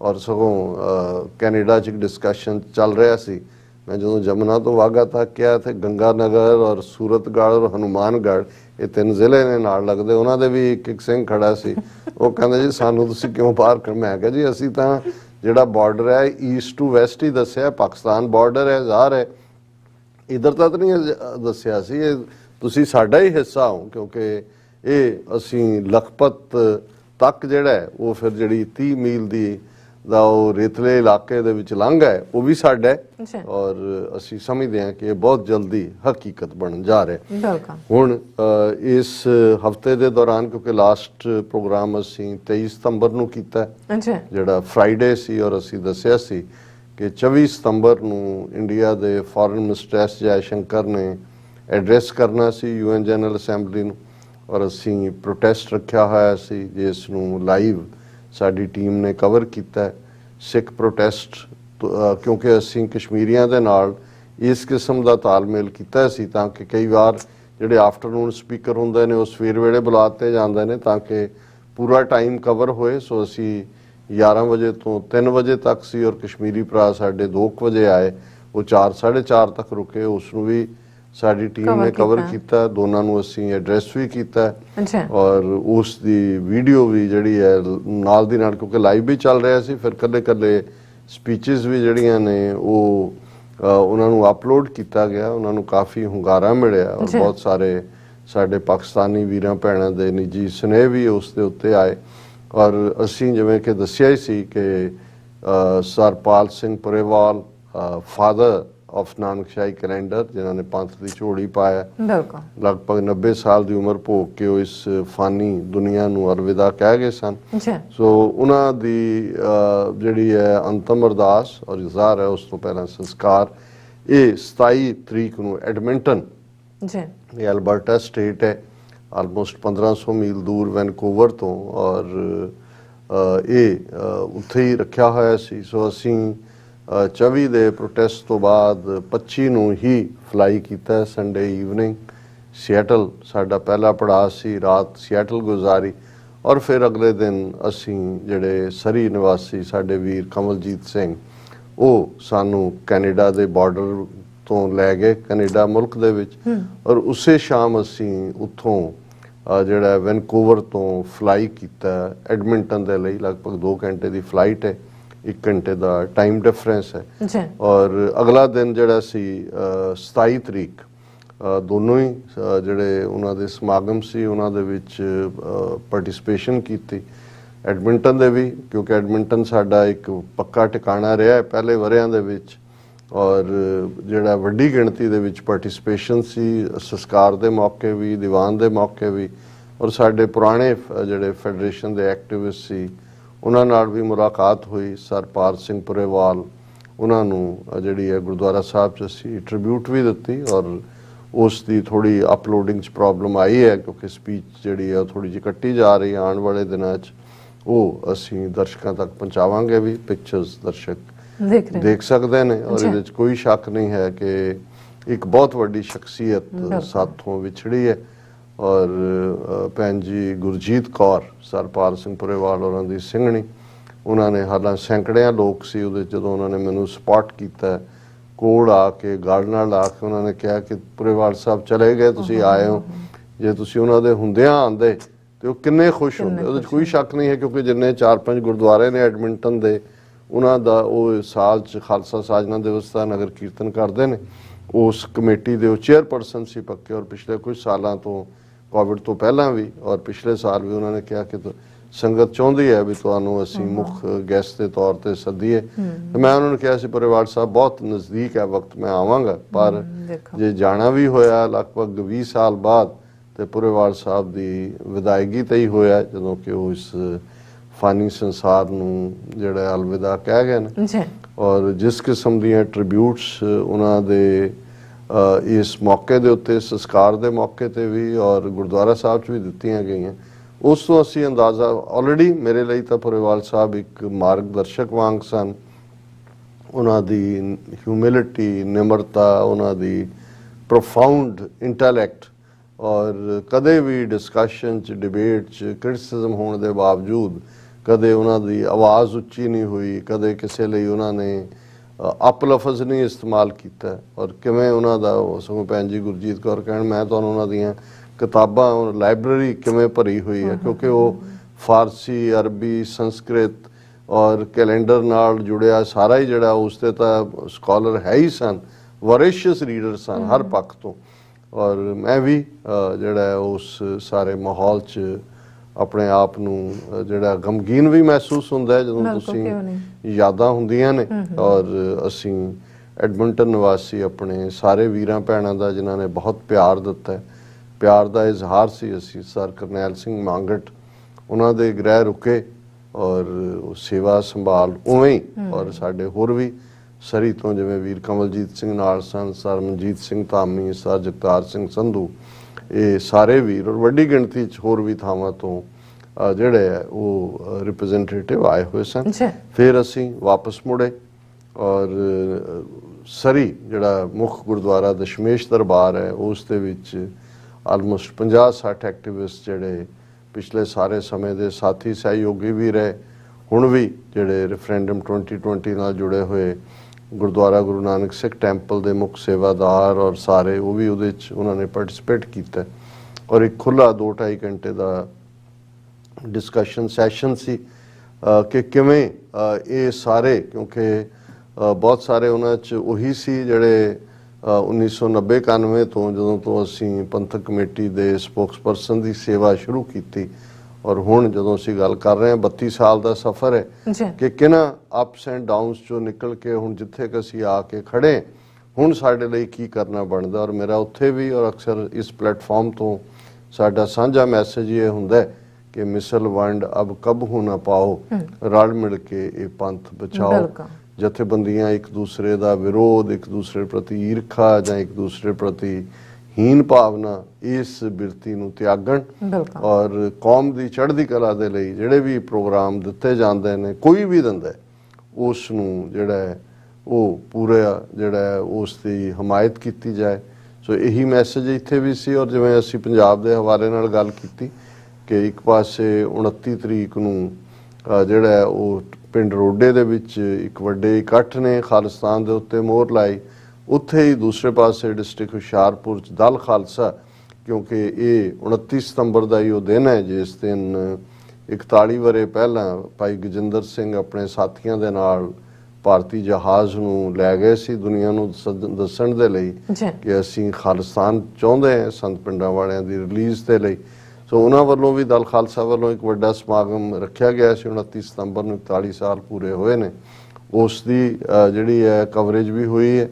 ਔਰ ਅਸੀਂ ਇਹੀ ਹਰ ਥਾਂ, ਕਿਉਂਕਿ ਕਈਆਂ ਨੂੰ ਇਹ ਲੱਗਦਾ ਹੁੰਦਾ ਜੀ ਇਹ ਕਿਉਂ ਹੋ ਰਿਹਾ, ਉਹ ਕਿਉਂ ਹੋ ਰਿਹਾ, ਮੈਂ ਇਹੀ ਕਹਿਣ ਦੀ ਕੋਸ਼ਿਸ਼ ਕੀਤੀ ਕਿ ਜਿੱਥੇ ਮਲਟੀਪਲ ਲੈਵਲ ਦੇ ਉੱਤੇ ਕੰਮ ਹੋ ਰਹੇ ਨੇ ਉੱਥੇ ਸਾਨੂੰ ਇਹੀ ਦੇਖਣ ਦੀ ਲੋੜ ਹੈ ਕਿ ਅਸੀਂ ਸਾਰੇ ਇੱਕੋ ਹੀ ਜਿਹੜਾ ਹੈ ਉਹ ਨਿਸ਼ਾਨੇ ਵੱਲ ਵੱਧ ਰਹੇ ਹਾਂ। ਔਰ ਸਰੀ ਦੇ ਵਿੱਚ ਵੀ ਅਸੀਂ ਵੀਰ ਕਮਲਜੀਤ ਸਿੰਘ ਉਹਨਾਂ ਦੇ ਘਰ ਦੀ ਮਹਿਮਾਨ ਨਵਾਜ਼ੀ ਮਾਣੀ, ਥਾਂ ਥਾਂ ਤੇ ਹੋਰ ਵੀ ਵੀਰਾਂ ਦੇ ਨਾਲ ਮਿਲਣ ਦਾ ਮੌਕਾ ਮਿਲਿਆ।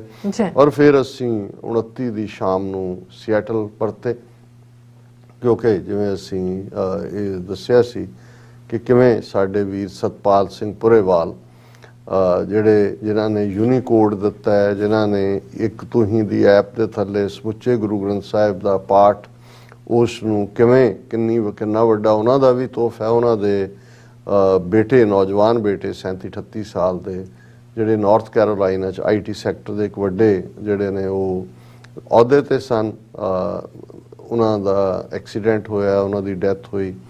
ਸੋ ਉਹਨਾਂ ਦੀ ਯਾਦ ਦੇ ਵਿੱਚ ਵੀ ਜਿਹੜੀ ਹੈ ਉਹਨਾਂ ਦਾ ਸੰਸਕਾਰ ਔਰ ਅੰਤਮ ਅਰਦਾਸ ਜਿਹੜੀ ਹੈ ਉਹ 30 ਤਰੀਕ ਨੂੰ ਸੀ। ਸੰਸਕਾਰ ਬਾਜ਼ਾਰ ਕ੍ਰੈਮੇਟੋਰੀਅਮ 'ਚ ਹੋਇਆ ਔਰ ਬਾਅਦ ਦੇ ਵਿੱਚ ਗੁਰਦੁਆਰਾ ਸਿੰਘ ਸਭਾ ਰੈਂਟਨ ਉਸ 'ਚ ਉਹਨਾਂ ਦੀ ਅੰਤਮ ਅਰਦਾਸ ਸੀ। ਦੋਨੋਂ ਹੀ ਮੌਕਿਆਂ 'ਤੇ ਉੱਥੇ ਵੀ ਬਹੁਤ ਵੱਡੀ ਗਿਣਤੀ ਦੇ ਵਿੱਚ ਇਵੇਂ ਲੱਗਦਾ ਸੀ ਕਿ ਸਿਐਟਲ ਦੇ ਸਮੁੱਚੇ ਸਿੱਖ ਪਰਿਵਾਰ, ਹਾਲਾਂ ਚਲੋ ਜਿੱਥੇ ਤੁਸੀਂ ਰਹਿੰਦੇ ਹੋ ਸਿਆਸੀ ਵਿਰੋਧ ਵੀ ਹੁੰਦਾ ਹੈ ਦੂਜਾ, ਲੇਕਿਨ ਇਹ, ਔਰ ਮੈਂ ਆਪਣੀਆਂ ਪ੍ਰੈਜੈਂਟੇਸ਼ਨਸ ਦੇ ਵਿੱਚ ਵੀ ਇਹ ਕਿਹਾ ਕਿ ਭਾਈ ਅਸੀਂ ਆਪਣੀ ਕਈ ਖਾਮੀਆਂ ਦਾ ਜ਼ਿਕਰ ਕਰਦੇ ਹਾਂ ਪਰ ਇਹ ਖੂਬਸੂਰਤੀ ਹੈ ਕਿ ਜਿੱਥੇ ਅਸੀਂ ਦੁੱਖ ਸੁੱਖ ਵੇਲੇ ਸਾਰੇ ਇੱਕ ਦੂਸਰੇ ਦੇ ਨਾਲ ਆ ਕੇ ਖਲੋਂਦੇ ਔਰ ਇਹੀ ਜਿਸ ਸਬਰ ਔਰ ਤਮਲ ਦੇ ਨਾਲ ਪੁਰੇਵਾਲ ਸਾਹਿਬ ਨੇ ਸਾਰੇ ਐਜ਼ ਏ ਬਾਪ ਉਸ ਸਦਮੇ ਨੂੰ ਜਰਿਆ। ਔਰ ਮੇਰੇ ਲਈ ਤਾਂ ਬੀਬਾ ਮਨਦੀਪ ਕੌਰ, ਉਹਨਾਂ ਦੀ ਸਿੰਘਣੀ ਸਾਹਿਬਾਂ, 2 ਬੱਚੇ ਨੇ, 10 ਸਾਲ ਦੀ ਉਹਨਾਂ ਦੀ ਬੇਟੀ ਹੈ, 2 ਸਾਲ ਦਾ ਬੇਟਾ ਹੈ। ਉਹਨਾਂ ਦਾ ਦਰਦ ਜਿਹੜਾ ਹੈ ਉਹ ਨਾਕਾਬਲੇ ਬਰਦਾਸ਼ਤ ਹੈ। ਹਰ ਇੱਕ ਨਹੀਂ, ਜਿਹੜਾ ਜਿਹੜੇ ਅਸੀਂ ਪਰਿਵਾਰਾਂ ਵਾਲੇ ਹਾਂ, ਅਸੀਂ ਆਪਣੇ ਬੱਚੇ ਬੱਚੀਆਂ ਦੇ ਦਰਦ ਨੂੰ ਵੀ ਸਮਝਦੇ ਹਾਂ।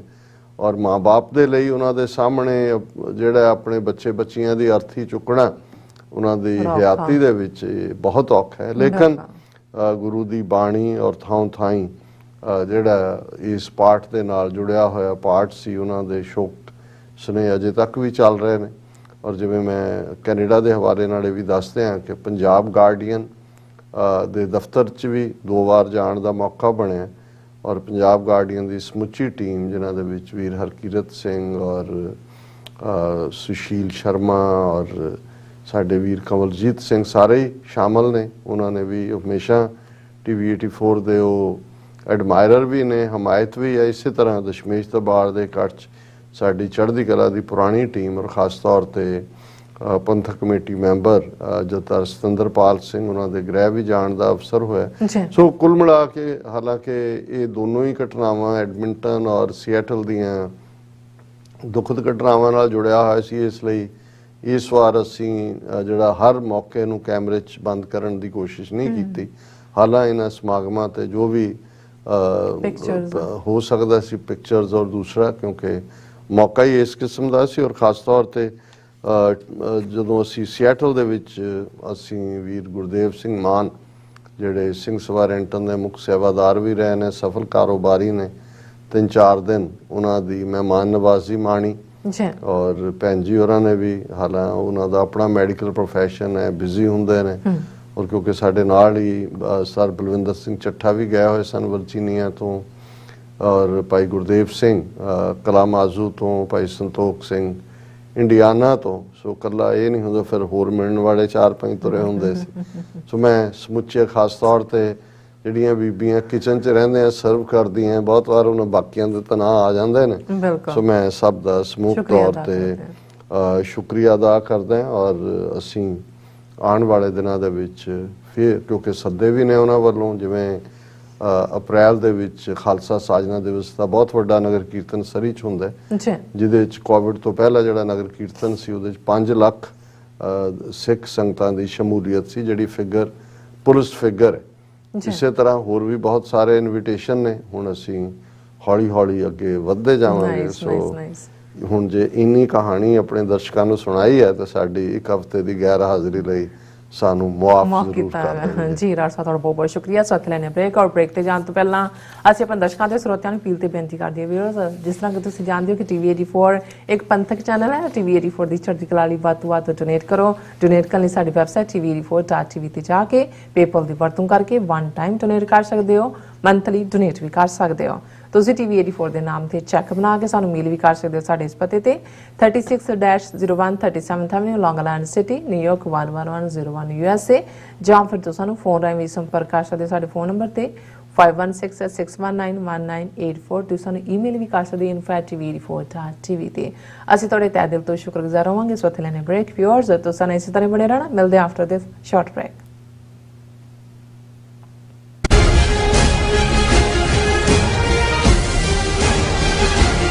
ਇੱਕ ਓੰਕਾਰ, ਇੱਕ ਸ਼ਬਦ ਵੱਖਰਾ ਕਹਿਣਾ, ਇੱਕ ਓੰਕਾਰ, ਇਸ ਤਰ੍ਹਾਂ ਬੋਲਣਾ। ਸਾਡਾ ਇਹ ਨਿੱਕਾ ਜਿਹਾ ਉਪਰਾਲਾ ਹੈ ਕਿ ਅਸੀਂ ਸਾਰੇ ਖੁਦ ਧੰਨ ਸ਼੍ਰੀ ਗੁਰੂ ਗ੍ਰੰਥ ਸਾਹਿਬ ਜੀ ਦੀ ਬਾਣੀ ਦਾ ਸ਼ੁੱਧ ਉਚਾਰਨ ਕਰ ਸਕੀਏ। ਸਤਿਨਾਮ ਕਰਤਾ ਪੁਰਖ। ਪਰਿਵਾਰ ਵਿੱਚ ਬੈਠ ਕੇ ਇਸ ਪ੍ਰੋਗਰਾਮ ਨੂੰ ਦੇਖੀਏ ਤੇ ਆਪਣੇ ਪਰਿਵਾਰਾਂ ਨੂੰ ਗੁਰਬਾਣੀ ਨਾਲ ਜੋੜੀਏ। TV 84 ਤੇ ਹਰ ਰੋਜ਼ ਸ਼ਾਮ 6 ਵਜੇ ਤੋਂ 6:30 ਵਜੇ ਤੱਕ ਗੁਰਬਾਣੀ ਸੰਥਿਆ ਦਾ ਪ੍ਰਸਾਰਣ ਕੀਤਾ ਜਾਵੇਗਾ। ਕੀ ਤੁਸੀਂ ਰੋਜ਼ਾਨਾ ਕੰਮ ਤੇ ਆਪਣਾ ਵਧੇਰੇ ਸਮਾਂ ਬਿਤਾਉਣ ਤੋਂ ਪਰੇਸ਼ਾਨ ਹੋ? ਆਪਣੀ ਪੂੰਜੀ ਨੂੰ ਕੰਮ ਤੇ ਲਗਾਓ, ਸਾਡੇ ਨਾਲ ਇਨਵੈਸਟ ਕਰੋ। ਅਸੀਂ ਤੁਹਾਡੀ ਪੂੰਜੀ ਤੋਂ ਤੁਹਾਡੇ ਲਈ ਵਧੇਰੇ ਪੈਸੇ ਬਣਾ ਸਕਦੇ ਹਾਂ। ਅਸੀਂ ਪ੍ਰਾਈਵੇਟ ਇਕੁਇਟੀ ਇਨਵੈਸਟਮੈਂਟ ਫਰਮ ਹਾਂ ਤੇ ਕਮਰਸ਼ੀਅਲ ਰੀਅਲ ਏਸਟੇਟ ਵਿੱਚ ਮਾਹਿਰ ਹਾਂ। Property management, leasing, asset management, commercial real estate investment ਵਿੱਚ ਸਾਰੀਆਂ ਸੇਵਾਵਾਂ ਲਈ ਅਮਰੀਕਾ ਭਰ ਵਿੱਚੋਂ ਤੁਸੀਂ ਸਾਡੇ ਤੱਕ ਪਹੁੰਚ ਕਰ ਸਕਦੇ ਹੋ। ਆਜ਼ਾਦ ਕਮਰਸ਼ੀਅਲ ਰੀਅਲਟੀ ਸਰਵਿਸਿਜ਼ ਤੇ Azad family trust, 701 north post oak road, suite number 204, Houston, Texas. ਤੁਸੀਂ ਸਾਨੂੰ ਸਾਡੇ ਫੋਨ ਨੰਬਰ 7136861277 ਤੇ ਵੀ ਸੰਪਰਕ ਕਰ ਸਕਦੇ ਹੋ। Azad commercial realty services.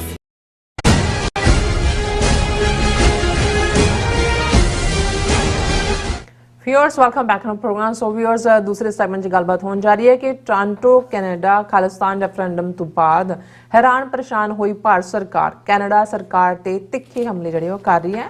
ਔਰ ਹੁਣ ਕੈਨੇਡਾ ਵਿਚਲੇ ਭਾਰਤੀ ਹਾਈ ਕਮਿਸ਼ਨ ਵੱਲੋਂ ਇੱਕ ਹਿੰਦੂ ਪਾਰਕ ਦੀ ਬੇਰਹਿਮਤੀ ਦਾ ਇਲਜ਼ਾਮ ਲਾਇਆ ਗਿਆ ਹੈ, ਜਿਸ ਨੂੰ ਕੈਨੇਡਾ ਪੁਲਿਸ ਨੇ ਸਰਾਸਰ ਝੂਠ ਦੱਸਿਆ ਹੈ। ਸੋ ਇਸ ਬਾਰੇ ਆਪਾਂ ਗੱਲਬਾਤ ਕਰਨ ਜਾ ਰਹੇ ਹਾਂ। ਸੋ ਅਸੀਂ ਚਾਹਾਂਗੇ ਕਿ ਤੁਸੀਂ ਇਸੇ ਤਰ੍ਹਾਂ ਬਣੇ ਰਹਿਣਾ। ਦੇਖਣ ਸੁਣਨ ਜਾਂ ਲਿਖਣ ਲਈ ਤੁਹਾਡਾ ਸਭ ਦਾ ਬਹੁਤ ਸ਼ੁਕਰੀਆ ਜੀ। ਡਾਕਟਰ ਸਾਹਿਬ ਕੀ ਵਿਚਾਰਾਂ ਨੇ? ਦੇਖੋ, ਅਸੀਂ ਉੱਪਰੋਂ ਥੱਲੀ ਜਦੋਂ ਰੈਫਰੈਂਡਮ ਦੇ ਹਵਾਲੇ ਨਾਲ ਪ੍ਰੋਗਰਾਮ ਕੀਤੇ ਨੇ ਜਾਂ ਅਸੀਂ ਗੱਲ ਕਰਦੇ ਹਾਂ, ਜੀ, ਸੋ ਜ਼ਾਹਰ ਹੈ ਕਿ ਇਸ ਸਾਰੇ 'ਚ ਜਿਹੜੀ ਇੰਡੀਅਨ ਗਵਰਨਮੈਂਟ ਦੀ ਰੈਟਲਿੰਗ ਹੈ, ਜਿਸ ਦੇ ਵਿੱਚ ਉਹਨਾਂ ਦੀ ਇਕੱਲੀ ਇਹ ਸੱਟ-ਪਟਾਹਟ ਹੀ ਨਹੀਂ ਹੈ, ਜਿਵੇਂ ਉਹਨਾਂ ਦੀ ਬੇਚੈਨੀ ਔਰ ਇਸ ਦੇ ਨਾਲ ਨਾਲ ਉਹਨਾਂ ਦਾ ਬਿਲਕੁਲ, ਜੇ ਇਸ ਬਾਰੇ ਕਦੇ ਪੰਜਾਬੀ ਦੇ ਵਿੱਚ ਜਦੋਂ ਇਹ ਕਿਹਾ ਜਾਂਦਾ ਹੈ ਕਿ ਵਕਤੋਂ ਖੁੰਜੀ ਡੂਮਣੀ ਗਾਵੇ ਆਲ ਪਤਾਲ, ਹੁਣ ਜ਼ਾਹਰ ਹੈ ਕਿ ਡੂਮ ਤੇ ਡੂਮਣੀ ਇਹ ਜਦੋਂ ਅਸੀਂ ਮਿਰਾਸ ਲਫ਼ਜ਼ ਕਹਿੰਦੇ ਹਾਂ, ਭਾਵੇਂ ਇਹ ਵਿਰਾਸਤ ਨਾਲ ਜੁੜਿਆ ਹੋਇਆ ਲਫ਼ਜ਼ ਹੀ ਹੈ, ਜਿਹੜੇ ਮਿਰਾਸ ਨੂੰ ਸੰਭਾਲਦੇ ਨੇ, ਜੀ, ਤੇ ਜਿਹੜੇ ਸਿਫਤਾਂ ਕਰਦੇ ਸੀ ਜਾਂ ਰਾਗ ਗਾਉਂਦੇ ਸੀ ਉਹਨਾਂ ਨੂੰ ਡੂਮ ਵੀ ਕਿਹਾ ਜਾਂਦਾ ਸੀ, ਮਿਰਾਸੀ ਵੀ ਕਿਹਾ ਜਾਂਦਾ ਸੀ, ਅਜੇ ਵੀ ਕੁਛ ਹਲਕਿਆਂ 'ਚ ਕਿਹਾ ਜਾਂਦਾ ਹੈ। ਜੀ, ਅਸੀਂ ਵੈਸੇ ਜਿਹੜੇ ਗੁਰੂ ਕਾ ਕੀਰਤਨ ਕਰਨ ਵਾਲੇ ਡੂਮ ਜਾਂ ਸਨ, ਉਹਨਾਂ ਦੇ ਲਈ ਲਫ਼ਜ਼ ਅੱਜ ਵੀ ਜਿਹੜਾ ਅਸੀਂ ਰਬਾਬੀ ਇਸਤੇਮਾਲ ਕਰਦੇ ਹਾਂ,